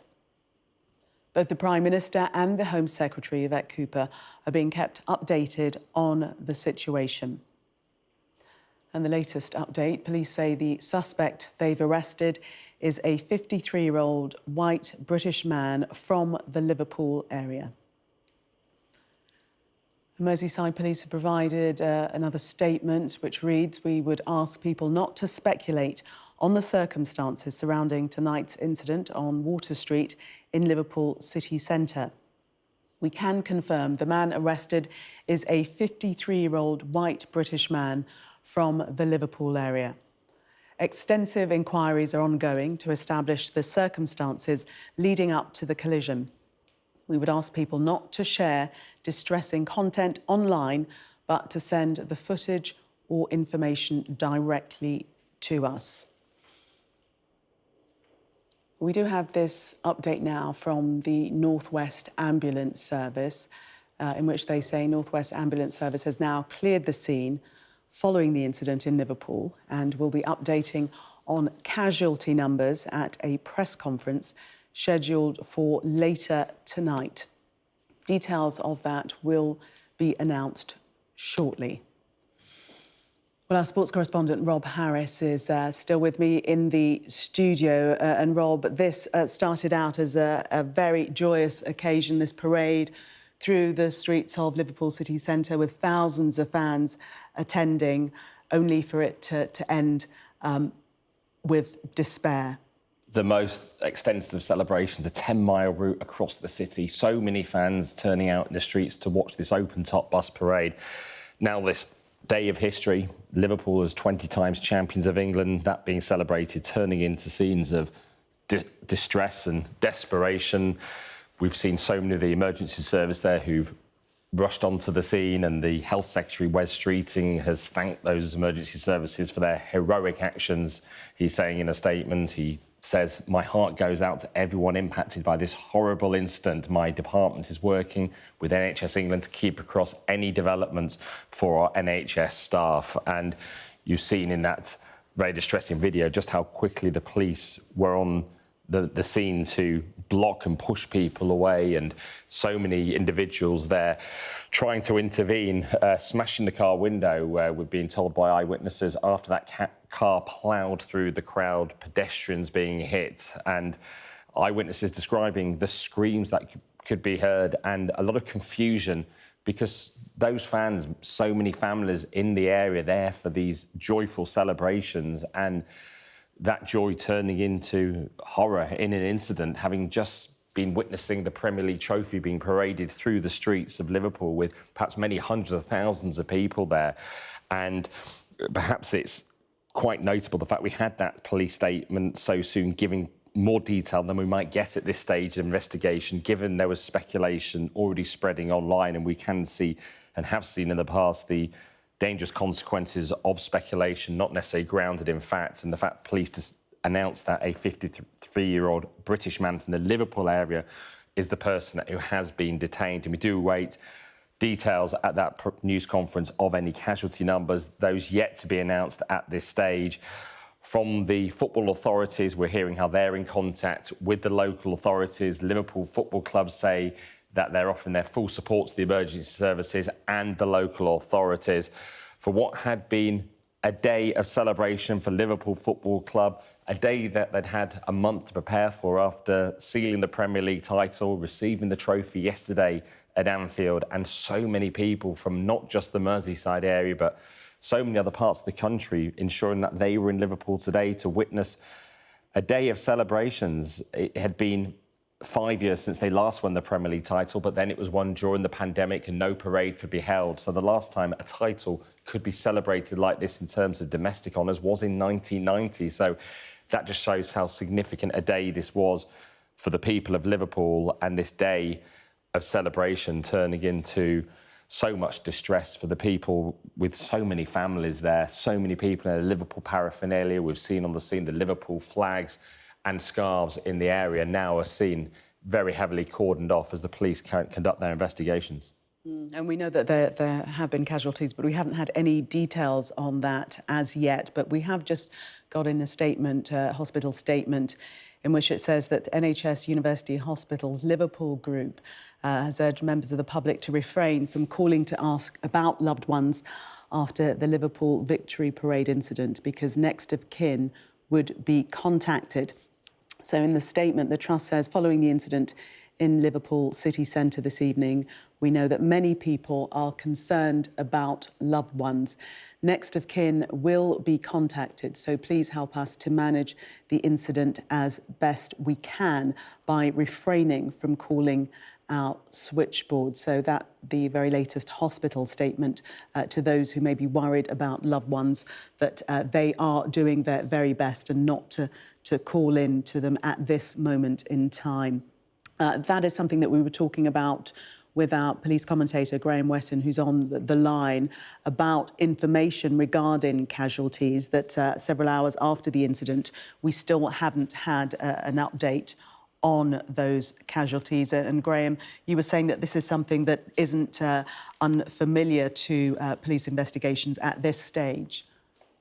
No, it's not. They are very confusing situations.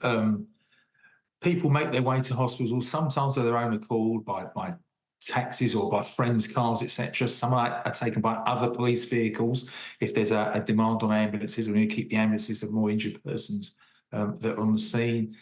You can go to different hospitals. You can go to one hospital and be diverted to another one, because that hospital you've turned up at is being kept clear and open for the more serious injured person. So clearly, it's you're working on a time issue here. The quicker you can get to a accident and emergency, the better for the casualty. And the ambulance service personnel, the paramedics, are very well versed and well experienced to assess injuries and decide who needs to get to an accident emergency department very, very quickly. So they prioritise the closest hospitals, those they can get to quicker.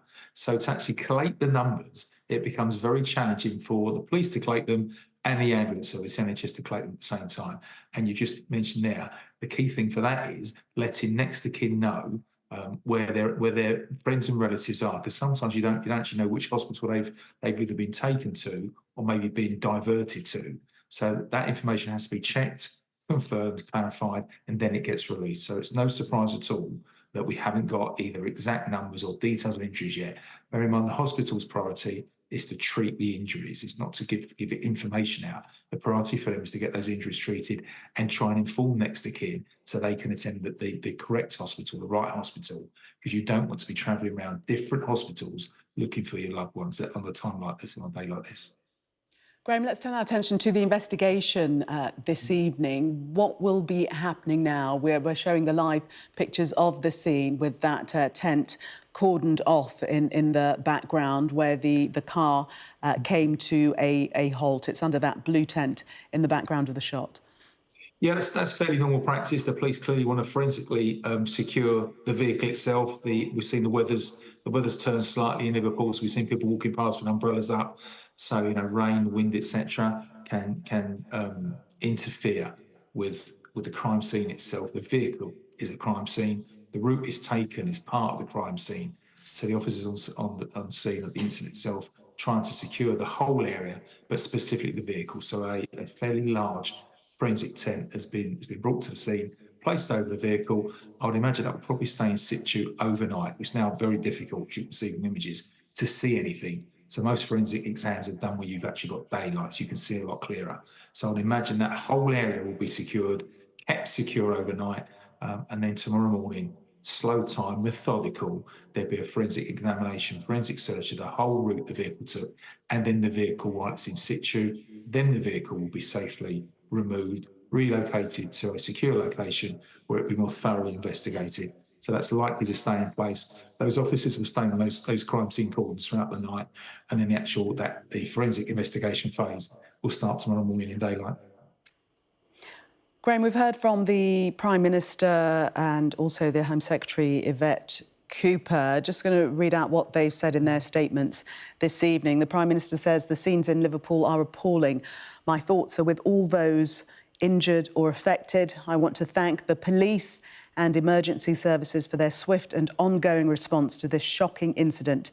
I'm being kept updated on developments and ask that we give the police the space they need to investigate.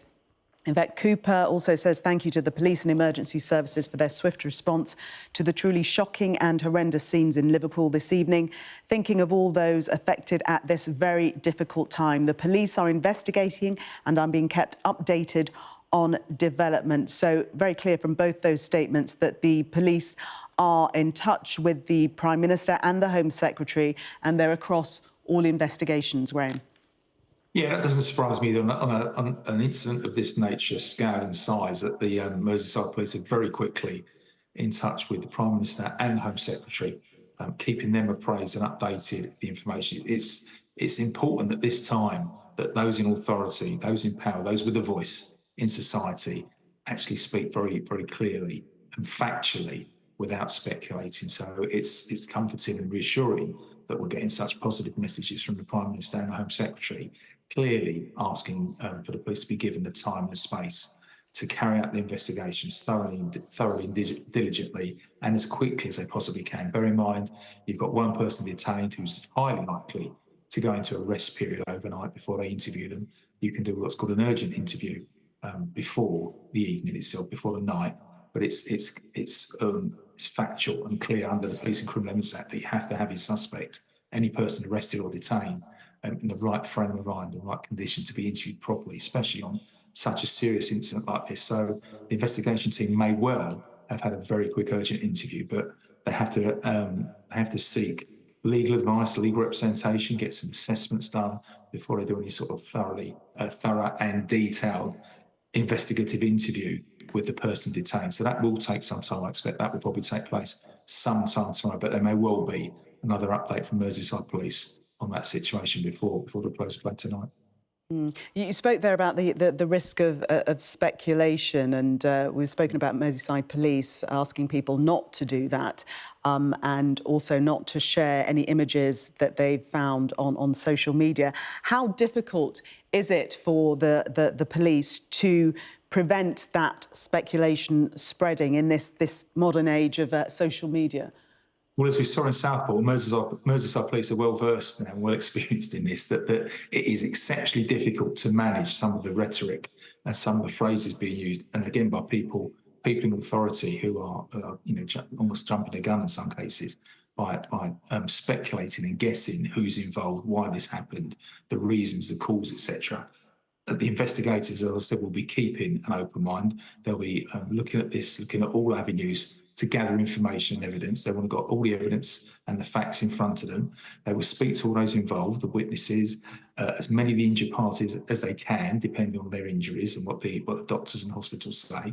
But they'll be keen to speak to them. But the speculation is exceptionally difficult to manage in this day and age with social media so readily available to everybody. And there were literally thousands of people there today with mobile phones. So there's a huge amount of material already being uploaded and posted online with people guessing what's happened, guessing who's involved. So I'm quite reassured to see Merseyside Police come out so quickly as they did with an initial account of what's happened, and then literally an hour later, an account of who's actually been arrested and detained. And I will fully expect them to put something else out, as I said, before the early hours this morning. I expect another statement to come out at some point today. They're doing exceptionally well with releasing information. That's clearly, again, in liaison with the government, the Prime Minister and the Home Secretary. I think everybody's well aware of how difficult it is to keep information factual, but also having to work within the justice system, work within those rules and regulations that all police officers know and understand about the information you release to the public, how it can impact on any ongoing investigation, any potential charges and any potential court trial if we get to that stage. So it's all police officers know and understand the difficulties and the challenges that we face in managing that sort of thing. So it's reassuring they've come out so quickly with the statements. I'll wait to see what they say next and if they release anything else before tonight. Yes, we are expecting a news conference later this evening. Just want to bring Rob Harris back in, our sports correspondent, to get the response from the football world as to what has happened this evening. Yes, Liverpool football clubs themselves say they're in direct contact with Merseyside Police. They're saying they're continuing to support the emergency services and local authorities.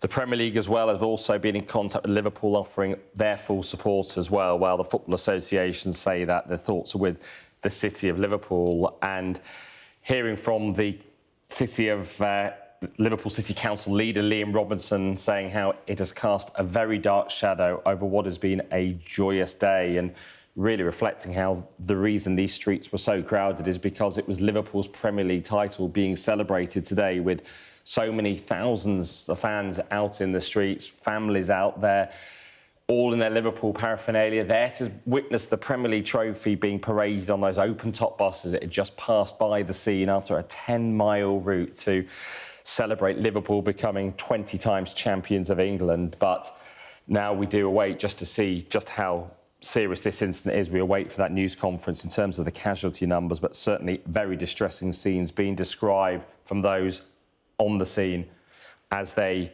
witness the desperation, the car ploughing into the pedestrians and attempts then to stop the vehicle, smashing through the car and attempting to block the vehicle, with also eyewitnesses suggesting they were hearing beeping as the car was going through. But certainly a day, the culmination of the Premier League season. Just yesterday, Liverpool receiving the Premier League trophy. Today, sharing that joy with the people of Liverpool, turning into scenes of utter distress. Rob, thank you very much.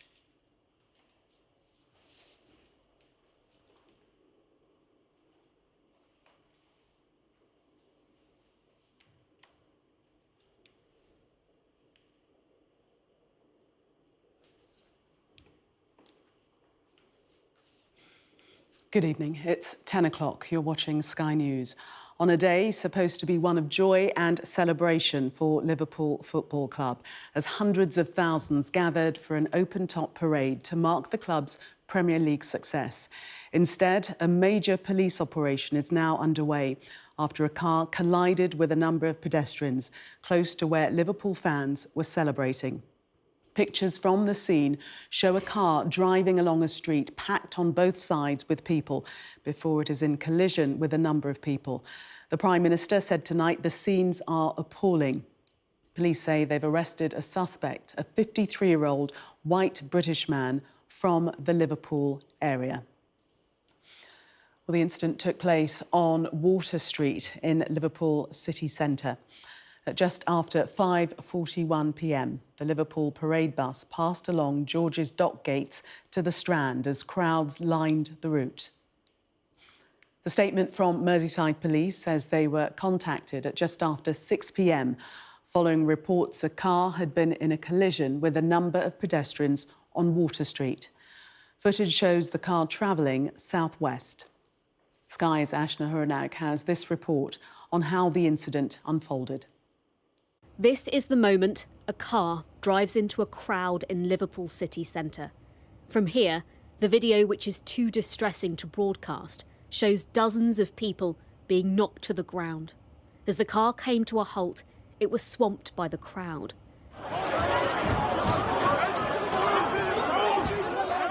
The driver, the focus of their anger.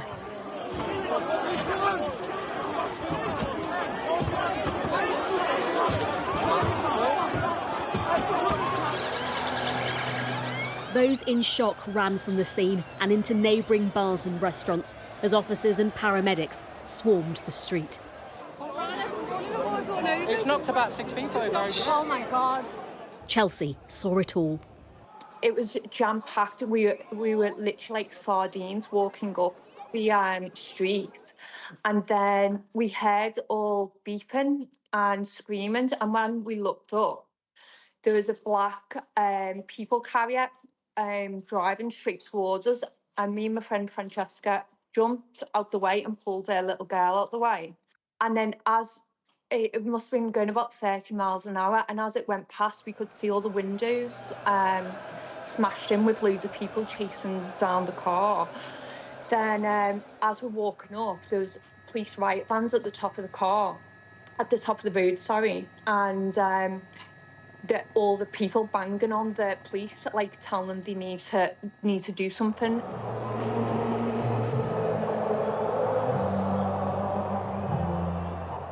Just hours ago, the city was brimming with hundreds of thousands of Liverpool fans, partying on the streets, celebrating their team's Premier League title victory. It took minutes for the scene to descend into chaos. The open-top bus had only just passed by 20 minutes ago. The sound of cheers was soon filled with the sound of screams. As it drove past us, we heard it hitting people. Yeah, there was like a dozen people chasing it, wasn't there? Yeah, there was, yeah. And then, so I said to him, look, let's just keep going. And then as we started walking, we could hear the thuds as the car hit and people screaming and shouting, and you could just hear it all. And then as we were walking forward, we could see all the people sat to the side that had been injured. There was people getting helped by other people on the side of the road, and then we could see policemen running down the middle of the road. They obviously didn't know what had happened, and it just happened in a flash.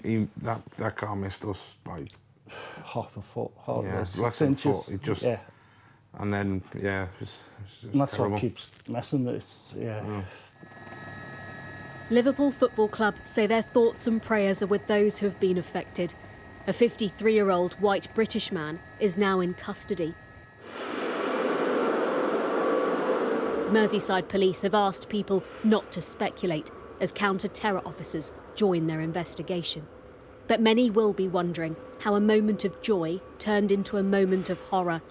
A celebratory parade fans thought they'd always remember, now marred by an incident they'll never forget. Ashna Harinag, Sky News.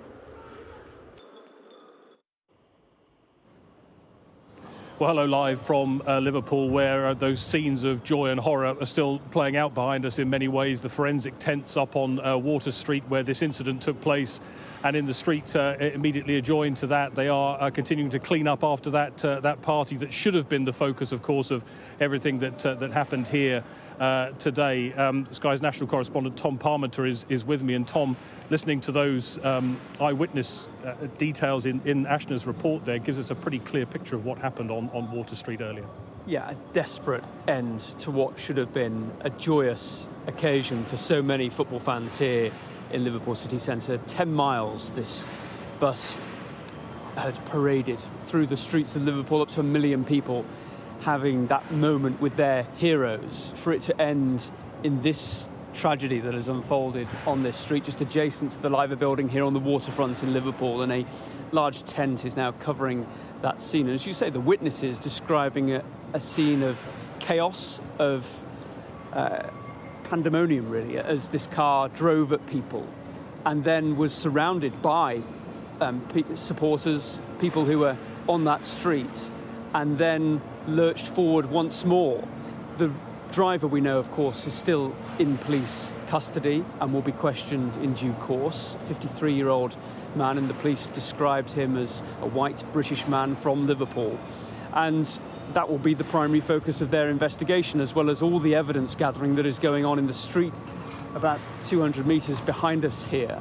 And they will try to build a very precise picture of what happened in the crowd, gathering all those witness statements, gathering the CCTV, gathering all the images that they can to piece together the story. But primary, of course, within all that is the driver and what he has got to tell detectives. Yeah, and the police, having initially said it was a road traffic collision, then updating that statement and asking people not to speculate, but also not to share some of that video that will, of course, be extremely distressing. Yes, this is a very sensitive incident. The police, we understand tonight, will provide an update around the number of casualties that the many ambulance crews have dealt with here on Water Street in Liverpool city centre. And it is a hugely traumatic end to this great occasion that Liverpool Football Club was having their moment, celebrating the league title that took them to become the most successful football club in this country. And of course, the last title that they won, they couldn't have that interaction with the fans because, of course, the COVID restrictions meant that they had to have a ceremony that was just for TV in the Anfield Stadium. So this was the fans' moment today, and it has ended in horror and trauma for so many people who witnessed that horrific collision. And the police now trying to piece together precisely what happened, but a really traumatic moment for this football club and the people of this city. Tom, for now, thank you very much. Well, we can go now to our political correspondent, Liz Bates, who's at the Home Office for us tonight. And Liz, plenty of political reaction too to what's happened here. Oh, there certainly is. And as you say, I'm standing outside the Home Office. This is just one of the buildings in Westminster, the government departments that will be at the centre of coordinating what will be a very tricky response which goes on, no doubt, overnight. The Home Secretary, as we would expect, has been briefed, as has the Prime Minister. There will already have been many urgent meetings, and those will continue between, of course, senior political figures, senior civil servants, the security services, both here and those people working on the ground in Liverpool, the police and the emergency services there, as information pours in and people try to make sense of it and react. Of course, much of that will go on behind the scenes. What we can bring you, though, is what has already been said publicly. So we have had a statement from the Prime Minister, Keir Starmer. This is what he says: "The scenes in Liverpool are appalling. My thoughts are with all those injured or affected. I want to thank the police and emergency services for their swift and ongoing response to this shocking incident. I'm being kept updated on developments and ask that we give the police the space they need to investigate." Lots of similar statements as well, as you might expect from the Home Secretary. Thank you to the police and the emergency services, she says, for their swift response, and adds that she is thinking of those affected at this difficult time. There are, of course, as well, local political figures that we have heard from. Steve Rotherham, the Mayor of Liverpool, has said, "This is a difficult day for our city region, but we stand together." And many local MPs as well. Dan Carden is just one of them, MP for Liverpool Walton. He says, "My thoughts are with everyone affected by the shocking incident today and their loved ones. The emergency services are rightly leading the immediate response to this awful turn of events." Many similar statements calling for people not to speculate, to let the emergency services do the work that they need to do, and showing sympathy and solidarity to the people of Liverpool. We have had a lot of political reaction here in Westminster and beyond so far. I'm sure that will continue to pour in overnight as political figures, as everybody else tries to make sense of the awful events that have unfolded in Liverpool this evening.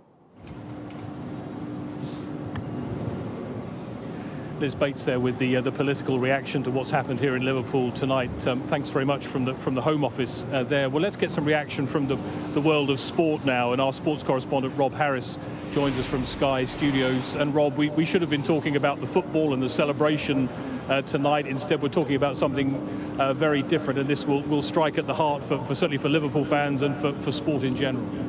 Yes, what was to be a historic day celebrating this 20th English title has turned into one of utter horror and devastation. It was only yesterday Liverpool received that trophy inside Anfield. Today was the chance to party and parade with their people. So many hundreds of thousands from across the country and beyond coming in to be part of these celebrations.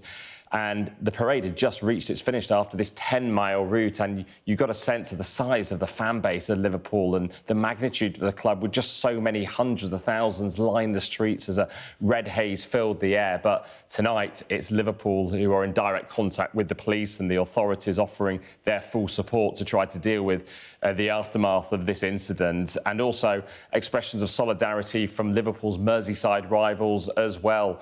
Everton and Tranmere offering their messages and thoughts and prayers with Liverpool, and former players as well offering their thoughts. Jamie Carragher, former Liverpool defender, talking about a devastating end to the day, just praying everyone is OK. And from beyond, from the wider football authorities, the Premier League saying that there are appalling events in Liverpool. They're offering their heartfelt thoughts to the injured and those affected, and they're offering support following the incident. The Football Association as well saying that their thoughts are with the city of Liverpool and everyone affected. This was a parade that came after Liverpool's final match of the season yesterday at Anfield, when they received that trophy. Now, everyone at the club and the fan base and beyond just waiting to discover just the extent of this incident after the car went into the crowd right at the end of this parade. Rob Harris there, thank you very much for that. Well, our national correspondent Tom Parmenter is still here with me in Liverpool, and we can see that work is still going on beneath that forensic tent on Water Street. We're expecting an update from the police and the ambulance service and the fire service as well. And interesting that the police have given more detail perhaps than in the past we would have heard from them about the person who's been arrested, and that's perhaps not surprising, bearing in mind history here in Liverpool, recent history. Yes, this incident occurred around about 6 o'clock this evening, and within 2 hours, Merseyside Police had put out a statement clarifying who, the basic details really of who the man is, who they have in custody, who was the driver of that vehicle. They said he was a 53-year-old white British man from Liverpool, and that is relatively unusual at such an early stage in these police investigations. This is a force that dealt with great criticism in the aftermath of the attacks at Southport, when there was an information void for some time, which led to a lot of speculation online, a lot of it incorrect. And I think that they are very conscious of the fact that if there are facts they can share, they want to do that proactively and promptly to try to mitigate that online speculation that inevitably follows any incident of this kind of nature. And as you say, tonight, the scene here is one of the parade route being cleared by the massive litter and debris that has been left behind. And as I've just been coming into this part of the city, you see hundreds and thousands of Liverpool fans making their way home in the rain. It's been a very wet afternoon here on Merseyside, and the faces are of dejection. This wasn't how it was supposed to be tonight. It should have been a moment where they crowned their heroes and saluted their heroes and had that intimate moment where they could be within shouting distance of the parade.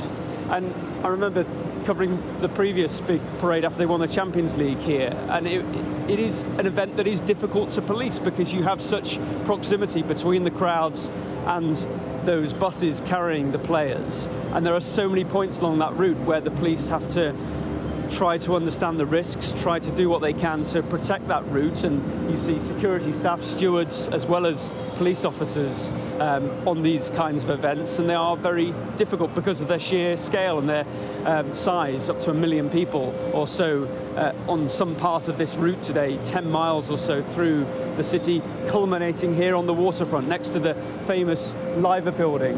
And the Strand behind us is the road that runs adjacent to Water Street, where this incident unfolded, just on the edge of the parade as it was coming to its grand finale this evening. As you say, it's a very strange scene to see the clear up after the party and all of that forensic work going on. We can tell you now that there will be an update at 10:30 from Merseyside Police, North West Ambulance Service and the fire service as well. So 15 minutes time we will get more detail about what the police were dealing with and perhaps an update on the aftermath of what they're dealing with. Thanks for now, Tom, for that. As that operation continues, that police operation, that clean-up operation, a lot of focus also about what people who were here this afternoon saw and heard, and some of those talking to Sky News about their experience of being in the middle of all of that earlier today.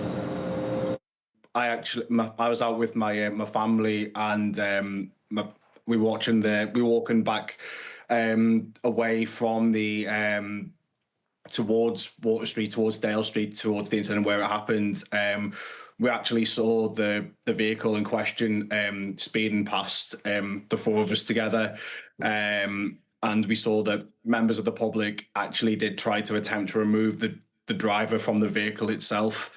As soon as we realised what happened, and other members of the public had said to us that a car had attempted to drive into people, once we realised the seriousness of what happened, we just all walked the other way, away from the scene of the incident. What was there panic around you? Did most people realise what had happened straight away? Yeah, it was a sense of more like shock and disbelief at what happened, especially on a day like today, where like tens of thousands of Liverpool supporters should be celebrating the fact that they've won their 20th league title, and for this to happen at the very end of it, it's unfortunately put a real damper on things for many who were there. You saw the vehicle rush past you, you say, but you didn't actually see the point of collision. No, the point of the collision, from what I've saw and from what I've heard, happened much further down Dale Street.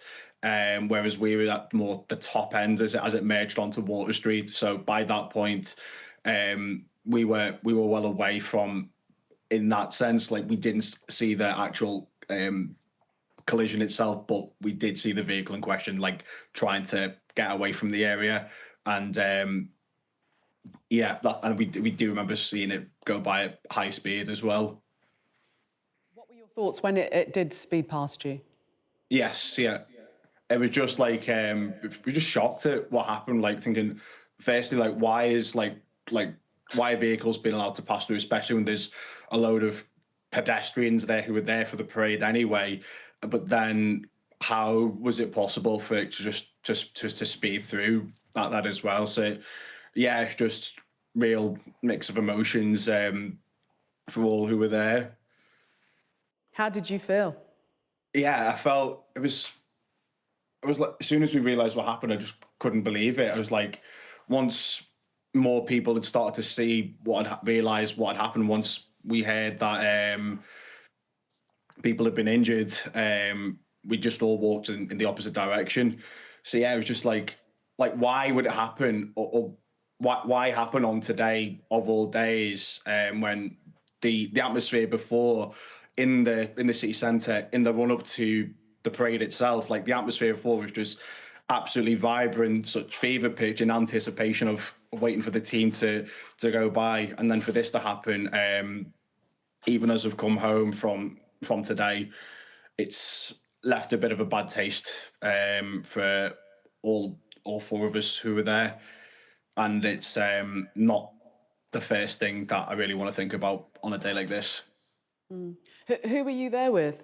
Myself, my brother, our cousin, and his partner. We were all walking up towards Dale Street, and then, as I said, other members of the public told us what had happened, and we realised the extent of what happened, and yeah, it was just like the mood quickly changed among us once we knew what had happened. And how are you all feeling now?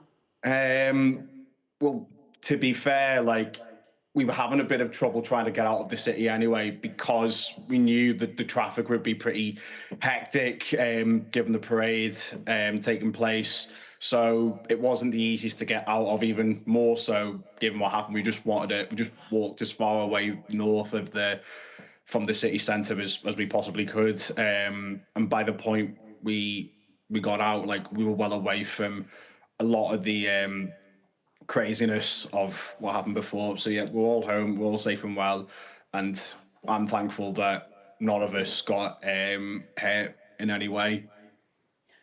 And were you able to leave the scene calmly? Were the people around you moving away calmly? Was there any panic at all?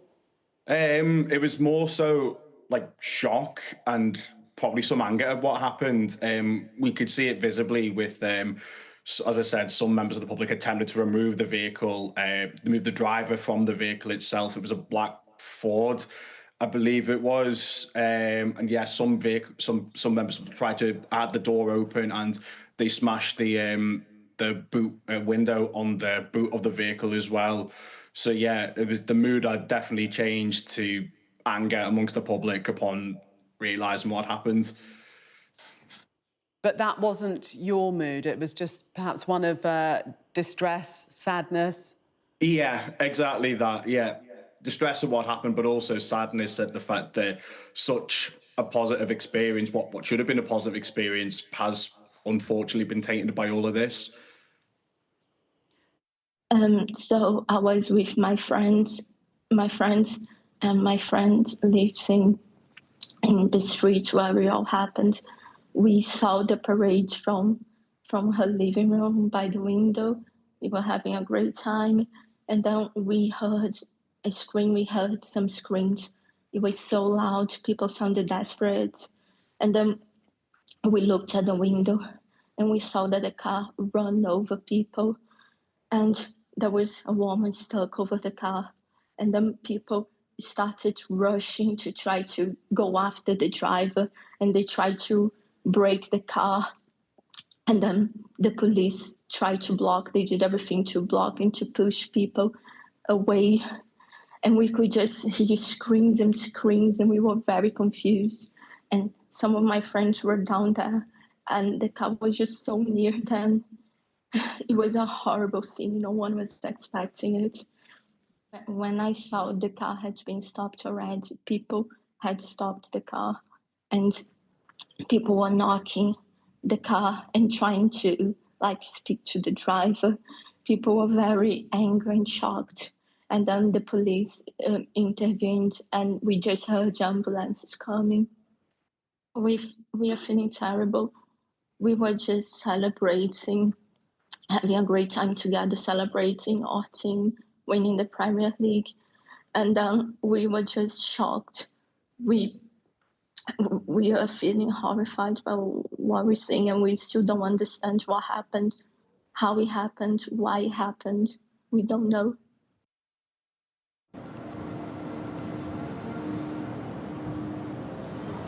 Natasha Rinaldi there, one of the many eyewitnesses to what happened here a few hours ago, and describing those extremely harrowing scenes. And there were so many people packed into the streets here on what should have been a day of celebration for Liverpool fans here in Liverpool city centre. Hundreds of thousands of fans gathering to mark the club's Premier League success. Instead, we have a major police operation ongoing in the city tonight after a car collided with a number of pedestrians on Water Street, that street behind me. A lot of police activity going on there, close to where Liverpool had been celebrating earlier, and certainly pictures from the scene bearing out what some of those eyewitnesses told Sky News earlier of what they had seen.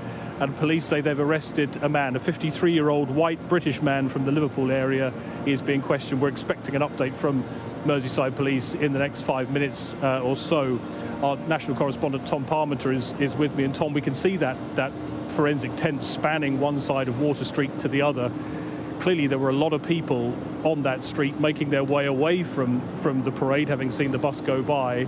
A lot of people caught up in this. That will be the focus of the investigation.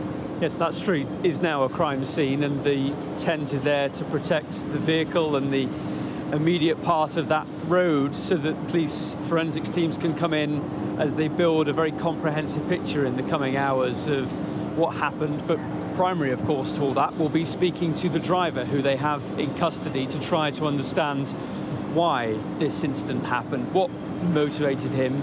It does seem from some of the videos that we've seen that were shot by people on their phones in the street at that moment that there was a moment of conflict for some reason. The fact that the car lurched into the crowd, into pedestrians, was stopped by the crowd who were beating onto the windows to try to confront the driver, and then the car moved forward again, will inform their understanding of what happened. They'll gather the CCTV from that street, they'll gather as much of that mobile phone footage as they can, and they will speak to as many witnesses as they can. That won't be easy because, of course, so many people will have just wanted to get away from what was a really traumatic and intense moment at the end of this supposedly joyous moment for the city and for hundreds of thousands of Liverpool fans, many from Merseyside, but many from further afield. They've swarmed in to the city centre today, some even from overseas, to come and share that moment with their team at the finale of this season when they've won their 20th league title. And for it to end like this, with dignitaries, the Prime Minister, the Home Secretary, all offering statements of sympathy with those affected by this. And we know that the emergency services have been going through that difficult process of contacting family and loved ones over the last few hours, and they will share that update with us quite imminently. And that will be the moment at which we learn exactly what has happened, perhaps some more details as to what the police need from the public in the next hours. Is there anything else that they need as part of that investigation? But they have that driver in custody, and speaking to him once there's been a period of rest, as they allow people who are detained to have. But he is obviously crucial to understanding the chain of events and the motivation for this dreadful incident. Well, here, just to confirm from Deputy Chief Constable Jenny Sims of Merseyside Police, North West Ambulance Service and Merseyside Fire and Rescue Service as well, maybe also from representatives from the city. it was such a family event, wasn't it? That we've got this very strange scene where we have this forensic operation going on, and yet we have them sweeping up after the party, picking up the bottles, the scenes of jubilation right next to the scenes of this awful event on the street just a few feet away. Yes, and the atmosphere clearly changed dramatically from one of celebration with lots of children and young families. This was their moment to come and connect with this team of heroes, as they seemed, and who've dominated the Premier League this season. And now you have all of these statements of sympathy and indications that this is a very serious incident. We've seen from the footage just how distressing that crash and that collision is, but the emergency services are the ones who have that information that, as I say, they will be sharing in due course. The City Region Mayor, Steve Rotherham, has put out a statement tonight, and he has said this is a difficult day for our city region, but we stand together, and has also thanked the first responders for their professionalism and swift action. And this was in such a busy area within this parade setting in the city centre here that, of course, there were a lot of ambulance crews very nearby. And they came in as swiftly as they could, along with the police, along with stewards who were here trying to help. And it was a chaotic moment because people didn't quite know what was going on, what might else be happening in that particular moment. And people naturally terrified by what they saw and quite traumatized by the horrendous chain of events that played out here, just as this parade was ending on the end of that moment of celebration for certainly the red half of this city, because this is a connection with the fans that they've not been able to have, the players, because the last time they won that league title was during COVID and they didn't have that moment of celebration like this. And the numbers in the city centre were huge, up to 1 million people lining this route, and the parade had gone on for 4 hours before this. In the rain, people had come out, massive numbers. And the ending is this crime scene with a big navy blue police tent that is now cordoned off and will await those forensic investigators to form that part of the investigation. But the police have that driver in custody and no doubt will be wanting to speak to him and wanting to get answers as a matter of real urgency in this investigation.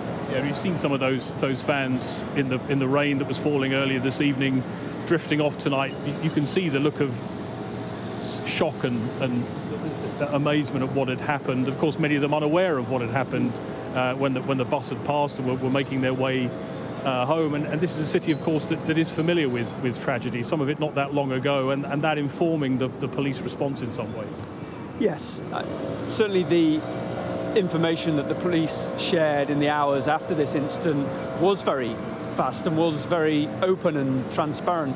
They put out into the public statement that this was a 53-year-old suspect that they had arrested, the driver of the car, and they said that he was a white British man and local to this city.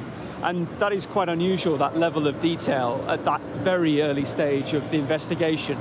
But this is a police force that underwent quite stinging criticism in the aftermath of the Southport attack recently, and that information void was a space in which conspiracy theories and wrong information was allowed to flourish online. And I think part of that thinking probably informed their decision-making and the information that they have shared with the public this evening to try to give some kind of answer. But of course, the big question as to why this car drove in the manner that it did, at so many people on that street at that time, many people just at a loss to understand how that could happen at all.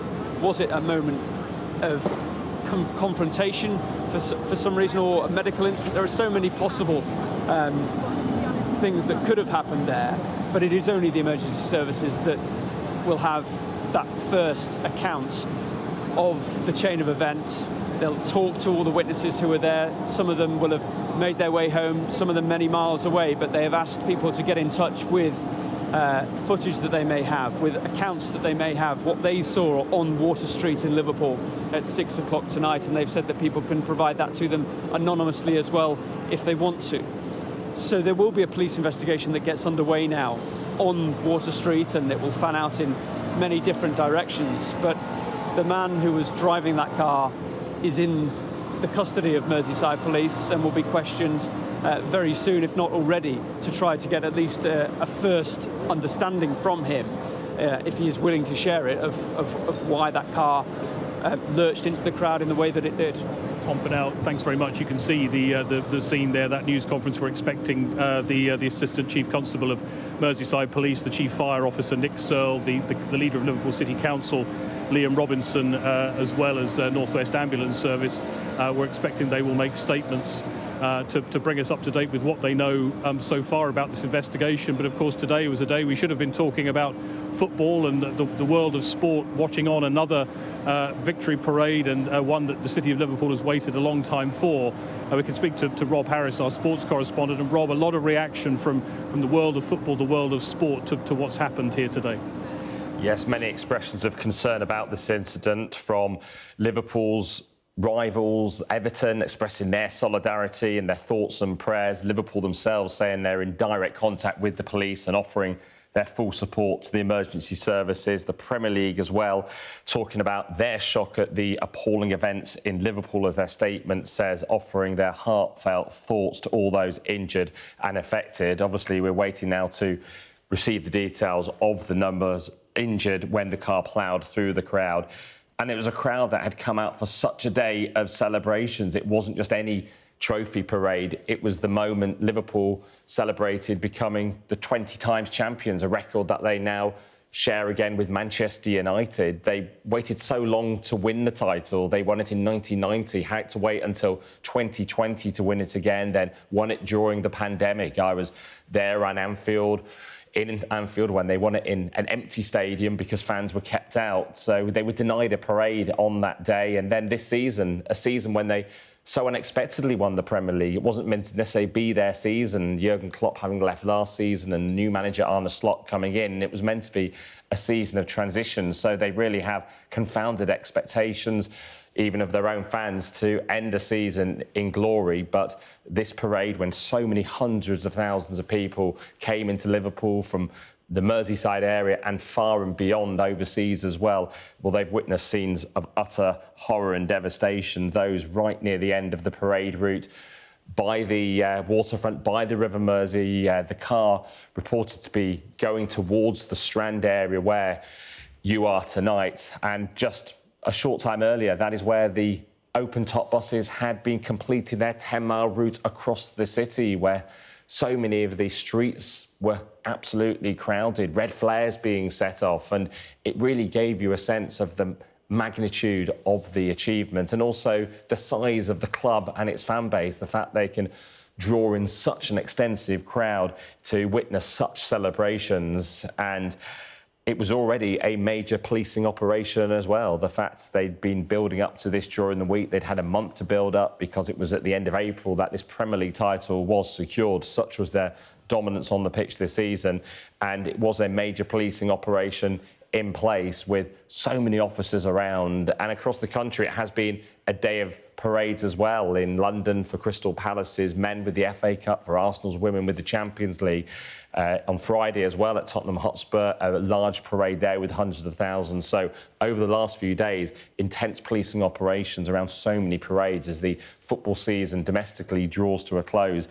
And this was Liverpool's day, with so many having their chance to party and parade through the streets and to just be with so many of their heroes, the players who they didn't get a chance to celebrate with in 2020 in person with such a similar parade. But now we have Liverpool Football Club working with the authorities to discover the extent of this incident and to offer their support in any way. And the Football Association, as well at a national level, saying they're offering their thoughts with the city of Liverpool and everyone affected. And as we see the scene there of the police tents there at the scene, the Health Secretary, Wes Streeting, also talking about the heroic actions of the emergency services, who he calls amazing this evening dealing with the incident. Wes Streeting saying his heart goes out to everyone impacted by this horrible incident, saying that the Health Department is working with NHS England to keep across any developments. And from those involved in the council, talking about how this has unfolded into a dark day, from one that was meant to be so celebratory, a moment of joy in what can often obviously be quite a troubling world. Football bringing that joy to so many and being able to celebrate, but those celebrations now turning into a day of distress and horror. Rob Harris, you're right. What should have been a day of joy, and now the image we have of, as you say, that police tent on one side of the screen, and we're awaiting that news conference from the Deputy Chief Constable, the North West Ambulance Service, and the Fire Service, and the leader of Liverpool City Council as well. Tom Parmenter is still with me, and Tom, Rob was talking about those joyous scenes, and we can see it here. They're still scooping up the bottles and the flares and the flags that were left here, taking down the barriers, but we have this very different scene taking place the other side of the road. Yes, it's quite jarring, really, isn't it? That contrast between the joy that was on the streets for so many hours this afternoon, despite the rain. People came out in their hundreds and thousands, and to have it end like this, you can just see, as people were walking away from the city centre tonight, the shock and the distress and the dejection that this great party has ended in this particular way. And it has led, of course, to a lot of concern from people as to their loved ones. So many people here from all over the country today, and the hospitals in Liverpool tonight have urged members of the public just to try not to call their switchboards, because in their words, next of kin will be contacted. So please help us to manage the incident as best we can by refraining from calling our switchboard. That a plea from some of the hospitals in Liverpool tonight. Of course, many concerned relatives and friends who perhaps hadn't had contact with people who were in these huge crowds, and that could have been for all kinds of reasons, but naturally seeing the news unfold since 6 o'clock, a lot of people very worried as to what happened. And we know from witnesses who were on Water Street, this road adjacent to the Strand here on the waterfront in Liverpool, this was a chaotic scene. There was a moment of confrontation with this driver. The crowd surrounded the vehicle, and then it continued driving, hitting pedestrians. And this was a street packed with people who'd all bedecked in Liverpool colours, Liverpool flags, and were just starting to make their way away from this finale of this grand celebration that Liverpool Football Club had planned ever since they'd clinched the title a few weeks back now. The final game, of course, yesterday played out at Anfield, another joyous moment, and this was the moment with the wider public when the city could celebrate together out on the streets, and that had gone to plan for most of this afternoon. It was only at 6 o'clock tonight that this dreadful incident started on Water Street, and as you can see tonight, it is now a crime scene covered by an evidence tent with the vehicle, we think, still in situ there, as the police forensics teams will no doubt be preparing to come and gather the evidence that they can from that scene, but a much wider policing operation underway to understand this event and what led up to it. And of course, there would have been huge security in place for an event like this. The number of people expected, the fact he had the Premier League champions coming down the road. And there will be questions. Rob Harris was talking about all these other parades that have taken place in the last few days, questions about how you could ever stop something like this happening in a city centre when people want to come and celebrate. And that is the point of this event, to have that connection, that moment where the fans can see their heroes really close up.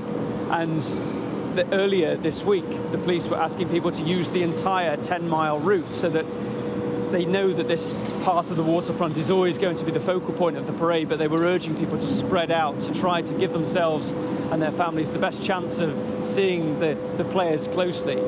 It is the hub of the parade down here on the waterfront. So many people.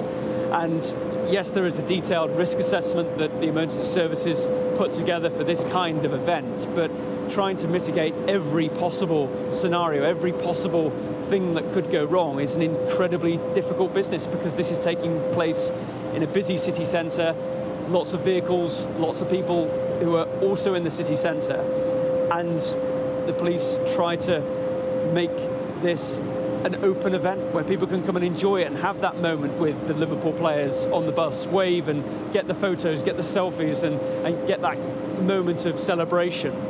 And this has been a very timely reminder of the risks that they are constantly juggling when they put these kind of events on. And there will be scenarios that they plan for and things that also can just happen in the moment for whatever reason. And that confrontation that seemed to be going on Water Street in the moments before and during the incident will, I'm sure, be certainly part of that initial thinking that detectives will be going through to try to get a picture that will unfold, possibly, if not in the next hours, certainly in the next few days, as to what has really happened and why.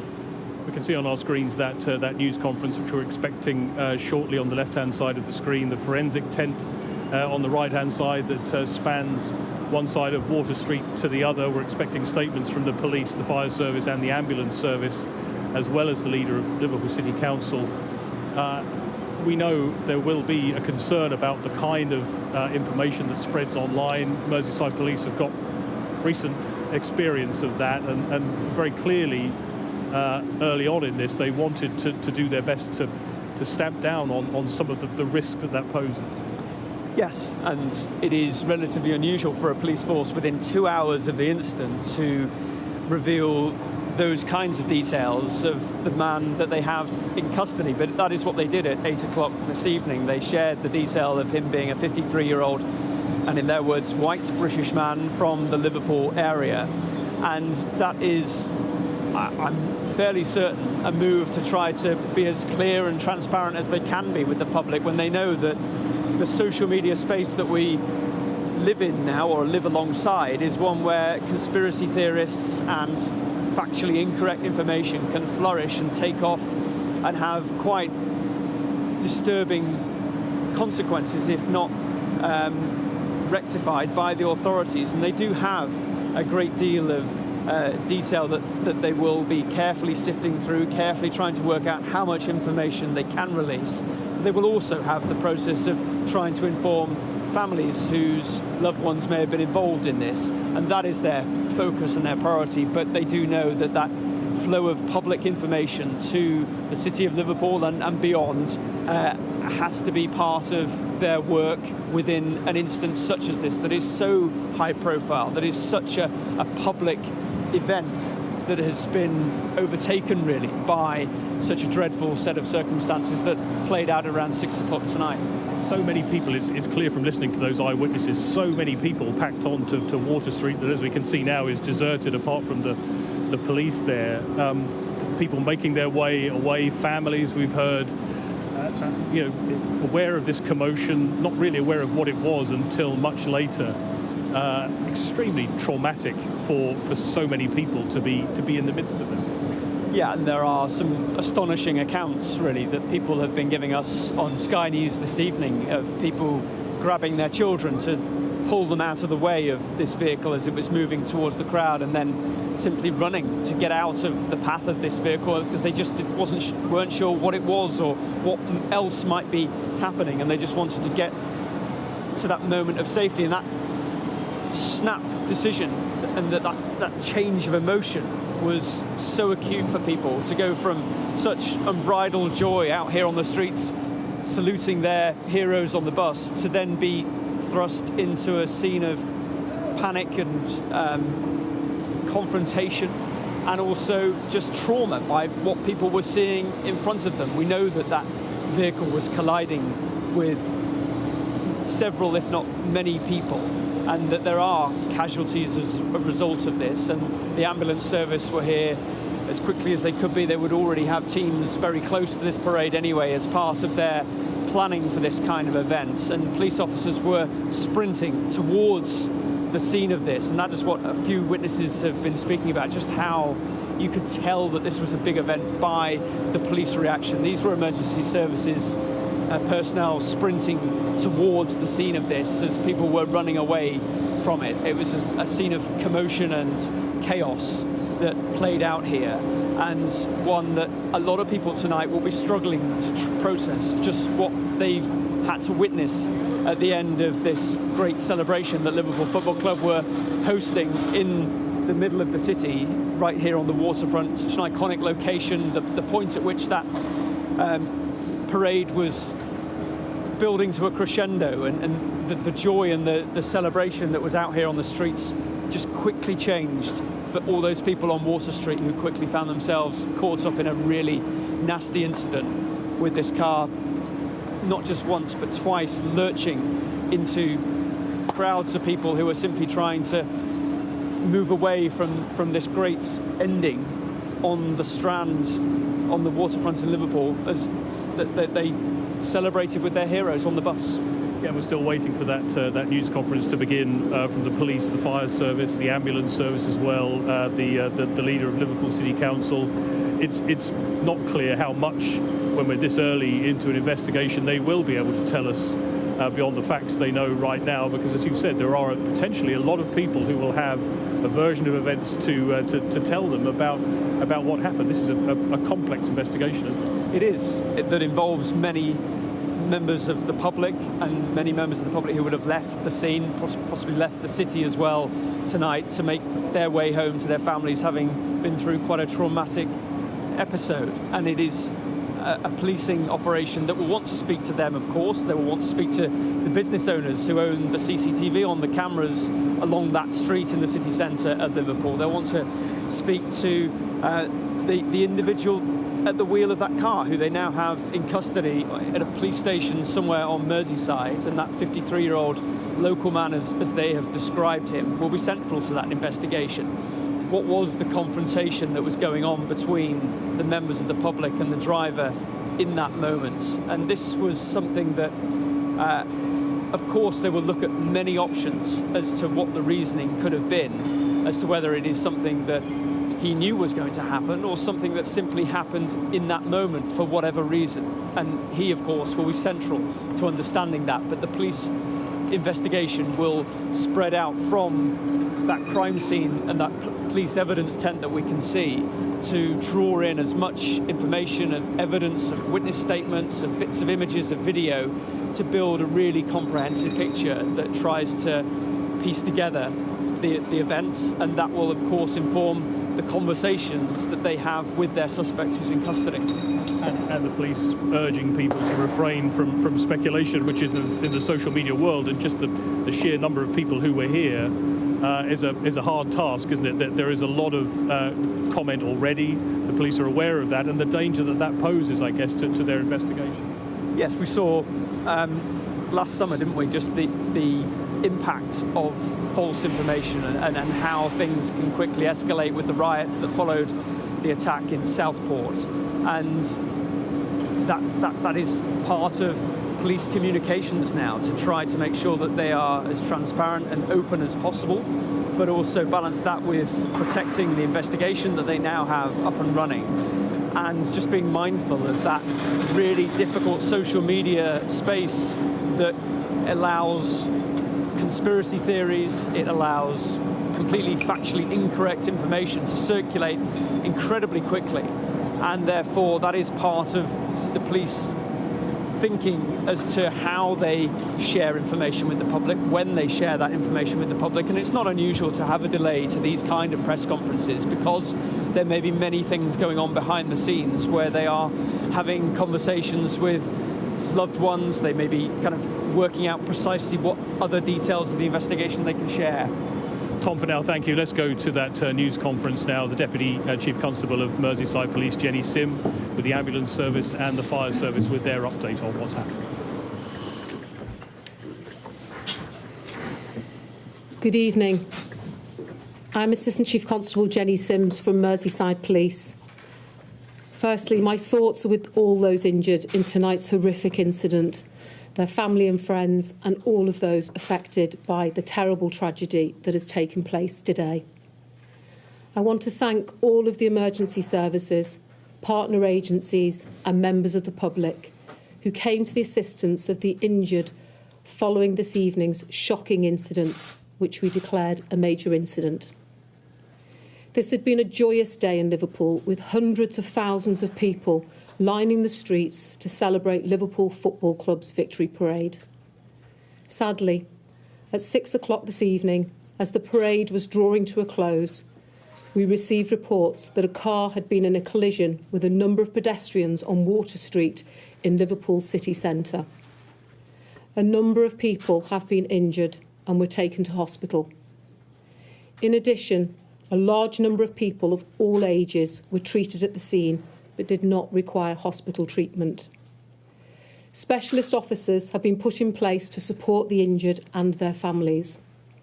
Our emergency service colleagues from the North West Ambulance Service and Mersey Fire and Rescue Service also attended the scene and will be able to provide further updates. The car stopped at the scene and a 53-year-old white British man from the Liverpool area was arrested.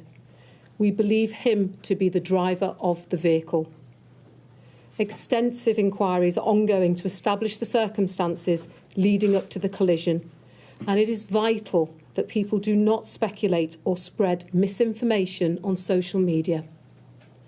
I know that people will understandably be concerned by what has happened tonight.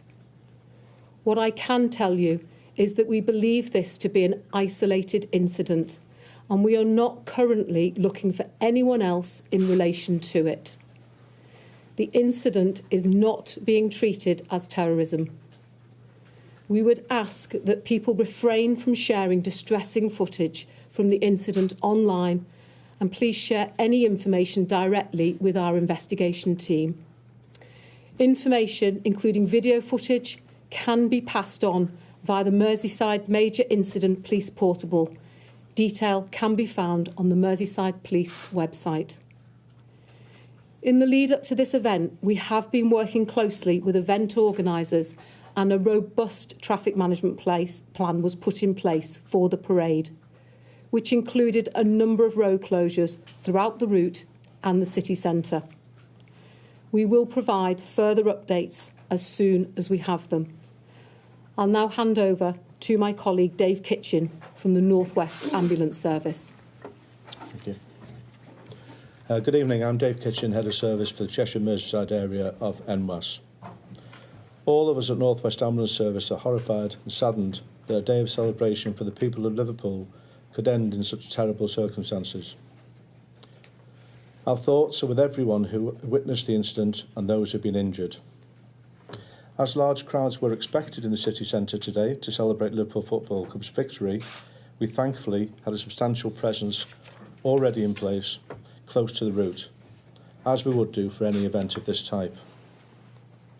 Our ambulances, hazardous area response team, merit doctors, North West Air Ambulance colleagues and senior clinicians were very quickly on scene to offer aid and treatment. St John Ambulance also had clinical teams present to support us throughout the day and were quick to respond, and our thanks go to them for their assistance.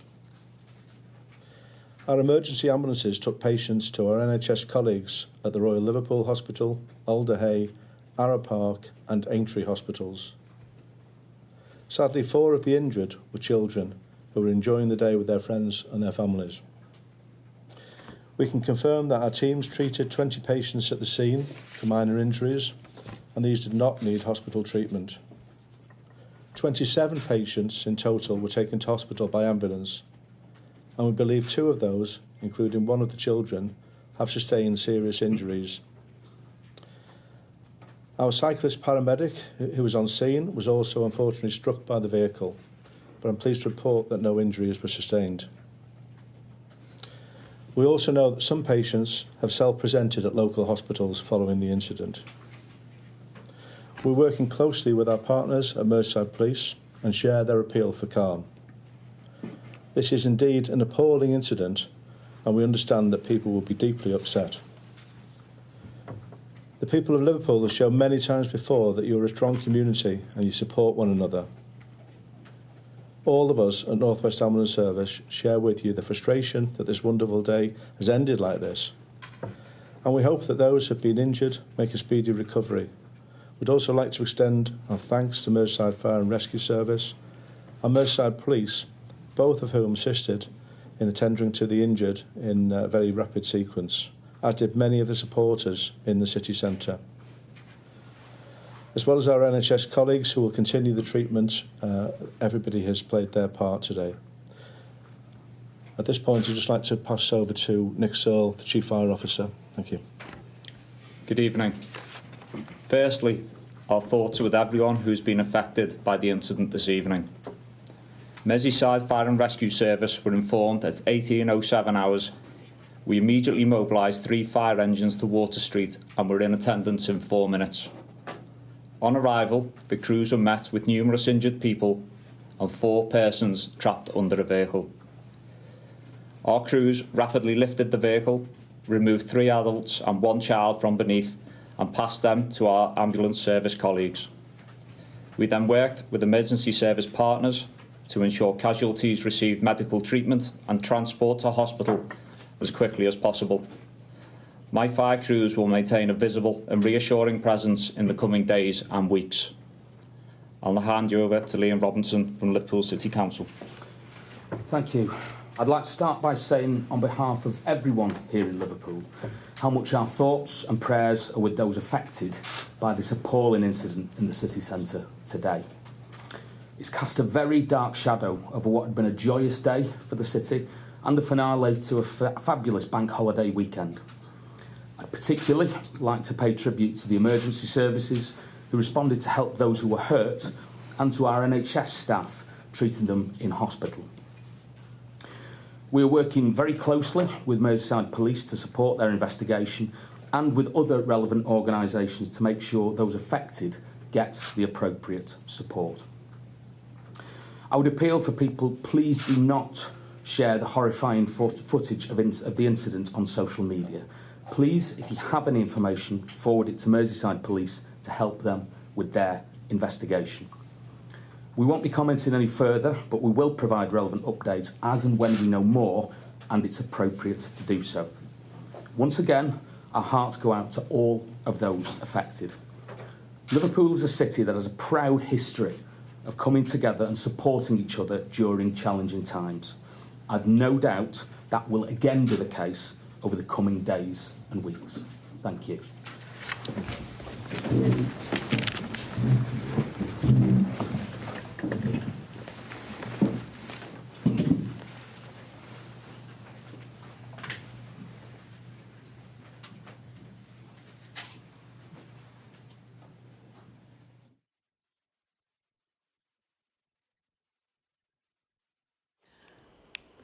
So that's the end of the news conference from Liverpool, in which we heard from the Deputy Chief Constable Jenny Sims, first of all, in which she described the fact that it had been a joyous day in Liverpool with hundreds of thousands of people lining the streets to celebrate Liverpool Football Club's victory parade.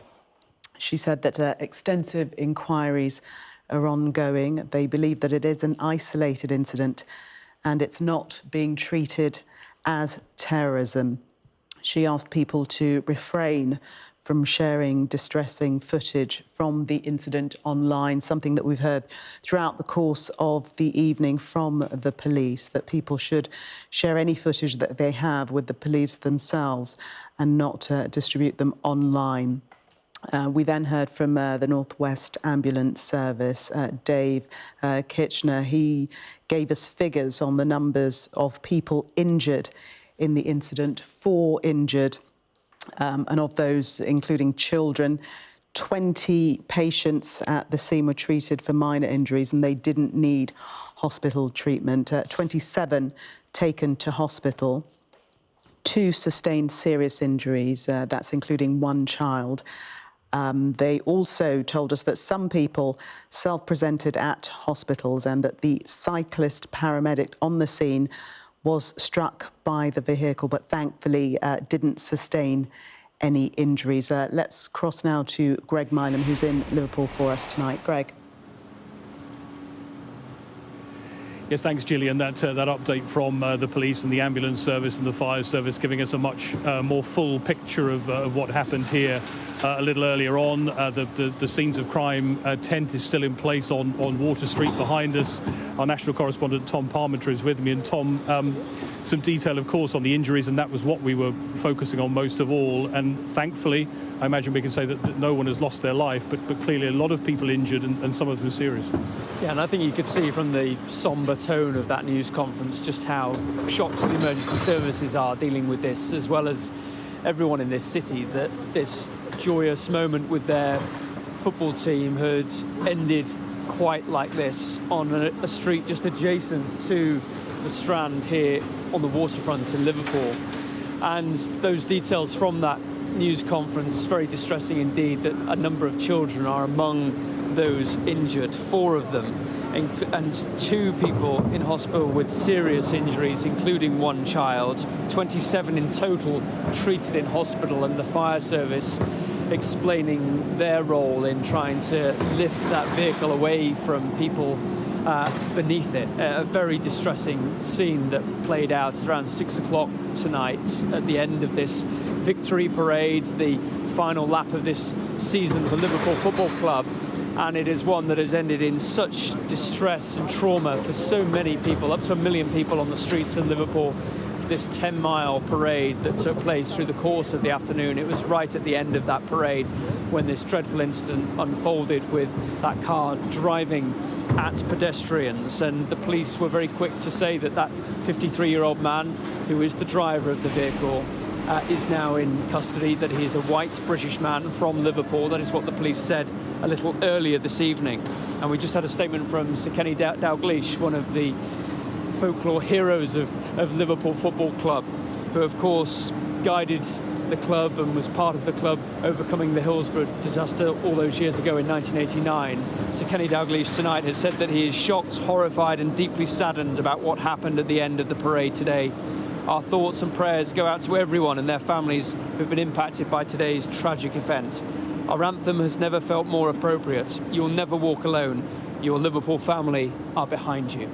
A real sense of distress and shock as to how this day has ended for so many people, and the emergency services outlining some of the details of the many people injured in this incident. But as you say, from the update they have just given us, there are no fatalities from this at this stage, which is one small merciful fact of what we know so far. And again, the focus on the investigation too, alongside the treatment and the support they say they're offering to those victims. As you say, they confirmed very early on some details about the person believed to be the driver. They repeated that in that news conference, and also sought to reassure the public about what they believe at this stage lay behind this. Yeah, ruling out terrorism at this stage, which is something that they will have considered as part of the early stages of that investigation, given the scenario that played out on this road of a car driving into vehicles, which we've seen, of course, in many other, particularly European cities in recent months and years, as something that does happen.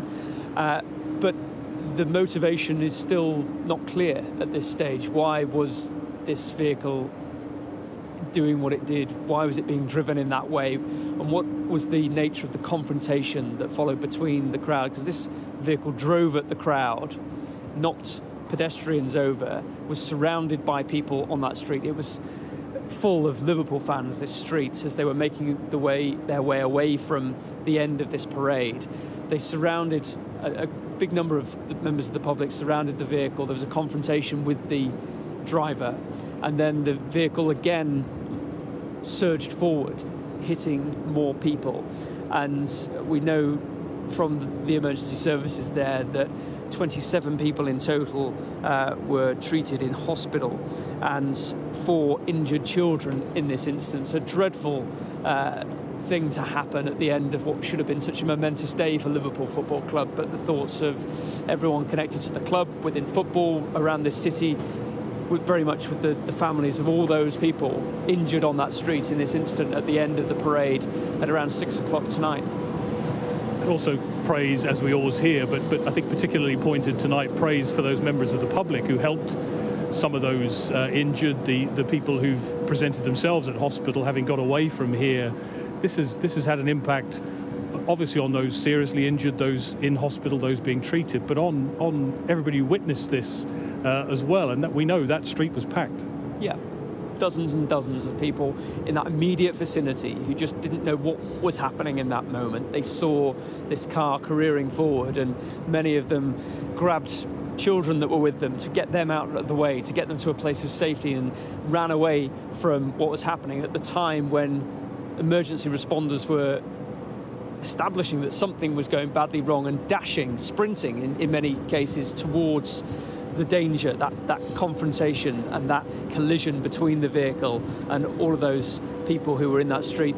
The vast majority of them Liverpool fans, decked in club colours with flags and flares and everything that they've been dressed in to mark this moment with their team at the end of the Premier League season, in which they've secured the 20th league title that has made this club the most successful in the country. And this was the moment that they got to share that with not just the fans who were in the stadium yesterday for the final game, but for the wider city. And people had arrived from all over the country. Many would have flown in from overseas to join in with this parade, and up to 1 million people out on the streets of Liverpool lining this long parade route. And it had gone to plan up to that point, and we know that those emergency services crews were there within seconds. Many of them were here because of the planning for this kind of event, the scale of it. They know that things can and do happen, and they plan for those eventualities, and there are risk assessments done. But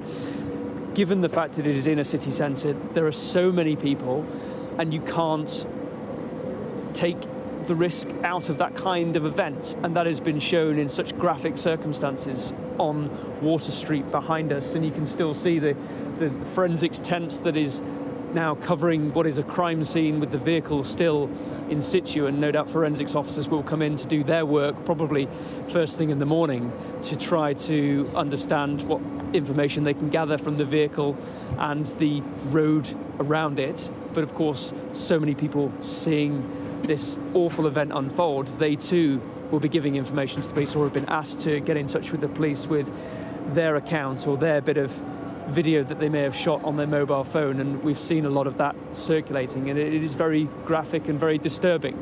But that update from the emergency services in the last 10-15 minutes or so, I think, will offer some comfort, in as much as we know that it is not a terrorism incident. The man that was driving that vehicle is in police custody and is being questioned, and the awful scenario of having so many people caught up and injured in this event, it has touched so many families, and that'll be an incredibly difficult night for them, and many days ahead, no doubt. Tom Purnell, thanks very much. As Tom said, that update from the police on the casualties, those caught up in this, but also the investigation as well. This is the story of how this incident unfolded from Sky's Ashen Hurinag, and a warning: this report does contain some distressing content. This is the moment a car ploughs into a crowd in Liverpool city centre. From here, the video, which is too distressing to broadcast, shows dozens of people being knocked to the ground. As the car comes to a halt, it's swamped by the crowd.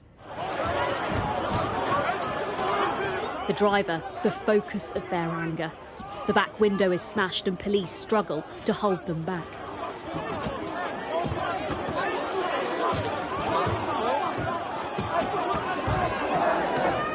An earlier video, some 200 metres up the street, appears to show the car stuck amongst the throng before attempting to drive away.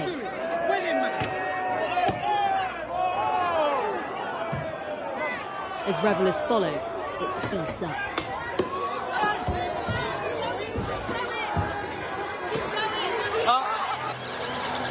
After it came to a stop, those in shock ran from the scene into neighbouring bars and restaurants, and officers and paramedics swarmed the street. It's knocked about 6 feet over. Oh my God. Chelsea saw it all. It was jam-packed. We were literally like sardines walking up the streets, and then we heard all beeping and screaming, and when we looked up, there was a black people carrier driving straight towards us, and me and my friend Francesca jumped out the way and pulled her little girl out the way. And then as it must have been going about 30 miles an hour, and as it went past, we could see all the windows smashed in with loads of people chasing down the car. Then as we're walking up, there was police riot vans at the top of the road, and all the people banging on the police, like telling them they need to do something.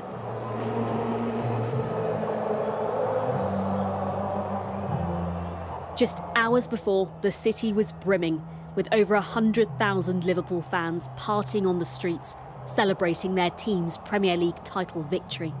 It took minutes for the scene to descend into chaos. The open-top bus had only just passed by 20 minutes ago. The sound of cheers was soon filled with the sound of screams. As it drove past us, we heard it hitting people. Yeah, there was like a dozen people chasing it, wasn't there? Yeah, there was, yeah. And then, so I said to him, look, let's just keep going.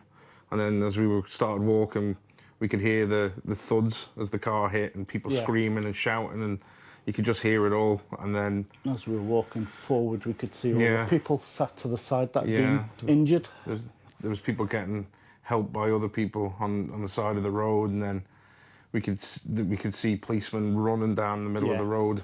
They obviously didn't know what had happened, and it just happened in a flash. That car missed us by half a foot, less than a foot. It just, and then it was and that's terrible. what keeps messing. It's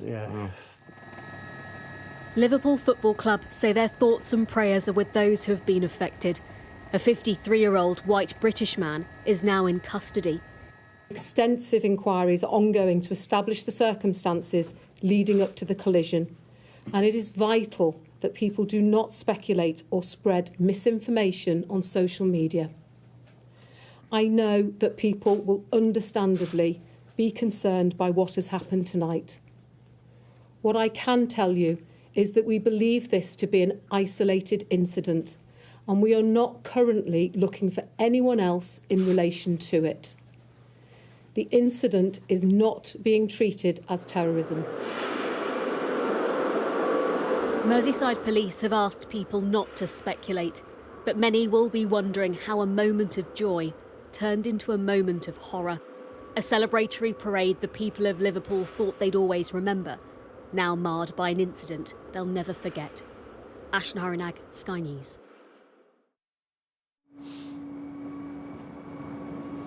Well, in the last few minutes, we've had an update from the emergency services about the response to what happened this afternoon in Liverpool, a news conference led by the Deputy Chief Constable of Merseyside Police, Jenny Sims.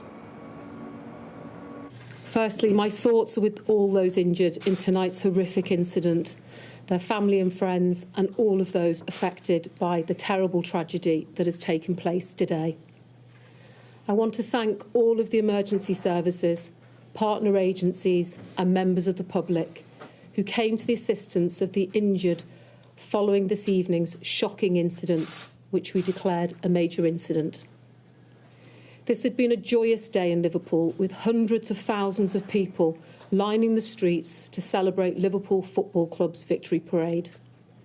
Sadly, at 6 o'clock this evening, as the parade was drawing to a close, we received reports that a car had been in a collision with a number of pedestrians on Water Street in Liverpool city centre.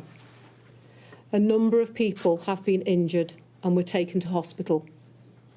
In addition, a large number of people of all ages were treated at the scene but did not require hospital treatment. Specialist officers have been put in place to support the injured and their families. Our emergency service colleagues from the North West Ambulance Service and Mersey Fire and Rescue Service also attended the scene and will be able to provide further updates. The car stopped at the scene and a 53-year-old white British man from the Liverpool area was arrested. We believe him to be the driver of the vehicle. Extensive inquiries are ongoing to establish the circumstances leading up to the collision, and it is vital that people do not speculate or spread misinformation on social media. I know that people will understandably be concerned by what has happened tonight. What I can tell you is that we believe this to be an isolated incident, and we are not currently looking for anyone else in relation to it.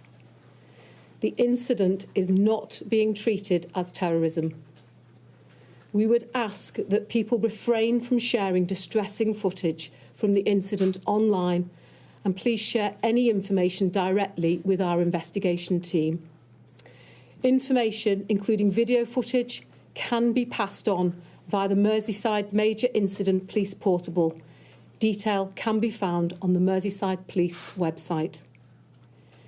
In the lead up to this event, we have been working closely with event organisers, and a robust traffic management plan was put in place for the parade, which included a number of road closures throughout the route and the city centre. We will provide further updates as soon as we have them. I'll now hand over to my colleague Dave Kitchen from the North West Ambulance Service. Thank you. Good evening, I'm Dave Kitchen, Head of Service for the Cheshire Merseyside area of NWAS. All of us at North West Ambulance Service are horrified and saddened that a day of celebration for the people of Liverpool could end in such terrible circumstances. Our thoughts are with everyone who witnessed the incident and those who have been injured. As large crowds were expected in the city centre today to celebrate Liverpool Football Club's victory, we thankfully had a substantial presence already in place close to the route, as we would do for any event of this type. Our ambulances, hazardous area response team, merit doctors, North West Air Ambulance colleagues and senior clinicians were very quickly on scene to offer aid and treatment. St John Ambulance also had clinical teams present to support us throughout the day and were quick to respond, and our thanks go to them for their assistance. Our emergency ambulances took patients to our NHS colleagues at the Royal Liverpool Hospital, Alder Hey, Arrow Park and Aintree hospitals. Sadly, 4 of the injured were children who were enjoying the day with their friends and their families. We can confirm that our teams treated 20 patients at the scene for minor injuries, and these did not need hospital treatment. 27 patients in total were taken to hospital by ambulance, and we believe 2 of those, including one of the children, have sustained serious injuries. Our cyclist paramedic, who was on scene, was also unfortunately struck by the vehicle, but I'm pleased to report that no injuries were sustained. We also know that some patients have self-presented at local hospitals following the incident. We're working closely with our partners at Merseyside Police and share their appeal for calm. This is indeed an appalling incident, and we understand that people will be deeply upset. The people of Liverpool have shown many times before that you're a strong community and you support one another. All of us at North West Ambulance Service share with you the frustration that this wonderful day has ended like this. And we hope that those who have been injured make a speedy recovery. We'd also like to extend our thanks to Merseyside Fire and Rescue Service and Merseyside Police, both of whom assisted in the tendering to the injured in a very rapid sequence, as did many of the supporters in the city centre. As well as our NHS colleagues who will continue the treatment, everybody has played their part today. At this point, I'd just like to pass over to Nick Searle, the Chief Fire Officer. Thank you. Good evening. Firstly, our thoughts are with everyone who's been affected by the incident this evening. Merseyside Fire and Rescue Service were informed at 18:07 hours. We immediately mobilised 3 fire engines to Water Street and were in attendance in 4 minutes. On arrival, the crews were met with numerous injured people and 4 persons trapped under a vehicle. Our crews rapidly lifted the vehicle, removed 3 adults and 1 child from beneath and passed them to our ambulance service colleagues. We then worked with emergency service partners to ensure casualties received medical treatment and transport to hospital as quickly as possible. My fire crews will maintain a visible and reassuring presence in the coming days and weeks. I'll now hand you over to Liam Robinson from Liverpool City Council. Thank you. I'd like to start by saying, on behalf of everyone here in Liverpool, how much our thoughts and prayers are with those affected by this appalling incident in the city centre today. It's cast a very dark shadow over what had been a joyous day for the city and the finale to a fabulous bank holiday weekend. I'd particularly like to pay tribute to the emergency services who responded to help those who were hurt and to our NHS staff treating them in hospital. We are working very closely with Merseyside Police to support their investigation and with other relevant organisations to make sure those affected get the appropriate support. I would appeal for people, please do not share the horrifying footage of the incident on social media. Please, if you have any information, forward it to Merseyside Police to help them with their investigation. We won't be commenting any further, but we will provide relevant updates as and when we know more and it's appropriate to do so. Once again, our hearts go out to all of those affected. Liverpool is a city that has a proud history of coming together and supporting each other during challenging times. I've no doubt that will again be the case over the coming days and weeks. Thank you.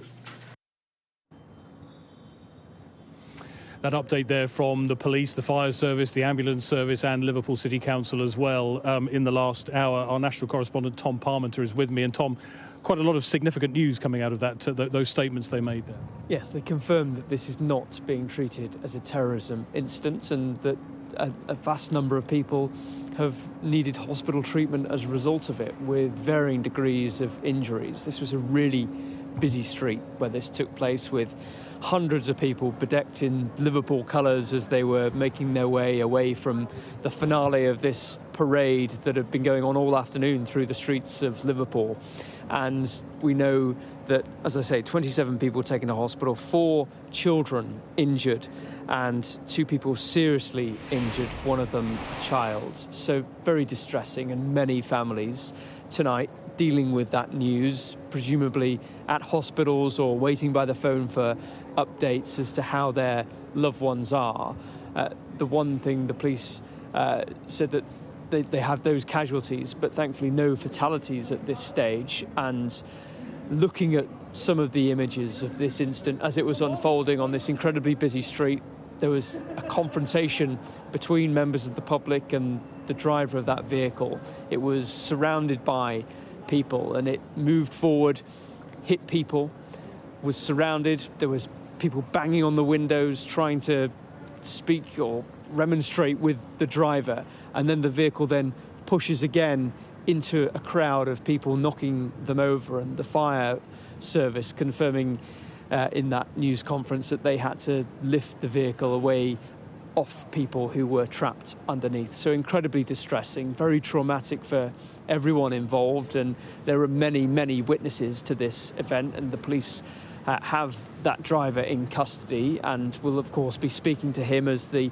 primary focus of that investigation. But it's a police investigation that will fan out in many different directions around Water Street itself, just behind us where that forensic tent is set up over the car that is still in situ. And no doubt forensics officers will come in and start their work in the morning, but also speaking to the many hundreds of witnesses to this incident and piecing together all the bits of footage from CCTV cameras, from mobile phones, to try to piece together exactly what happened and what they can tell. But the driver is, of course, at the heart of it. What was that confrontation? What was going on in that moment? And what is the motivation, if there is any motivation, that can be worked out from this point? So a very delicate but distressing scenario that has ended what should have been such a joyous celebratory day for so many people, particularly those Liverpool fans who had descended on this city to salute their team, to see their heroes, and for it to end like this with so many people in hospital, some of them seriously injured, is just a deeply distressing situation for many. And Sir Kenny Dalglish, of course, the father figure really of Liverpool Football Club, expressing his sense of shock and horror really at what has played out at the end of this parade. He said, "Our thoughts and prayers go out to everyone and their families who have been impacted by today's tragic event. Our anthem has never felt more appropriate. You'll never walk alone. Your Liverpool family are behind you." And that message reaching many, many families tonight who are in a very distressing situation given the events of what happened here. Yeah, Tom, for now, thank you very much. Well, people watching, of course, all over the country what happened here in Liverpool, and of course the political reaction key as well. Our political correspondent Liz Bates joins us now. And Liz, thoughts from across the political spectrum on this? Yes, they've been coming in ever since we saw details of the incident begin to emerge. Westminster tonight is really at the heart of the coordination of the government's response. In the first sort of half an hour after the incident was reported, we understood that the Home Secretary and the Prime Minister had been briefed, and very soon after that we got reaction from from both of them. This was the statement from the Prime Minister, Sir Keir Starmer. What he said was, the scenes in Liverpool are appalling. My thoughts are with all those injured or affected. I want to thank the police and emergency services for their swift, ongoing response to this shocking incident.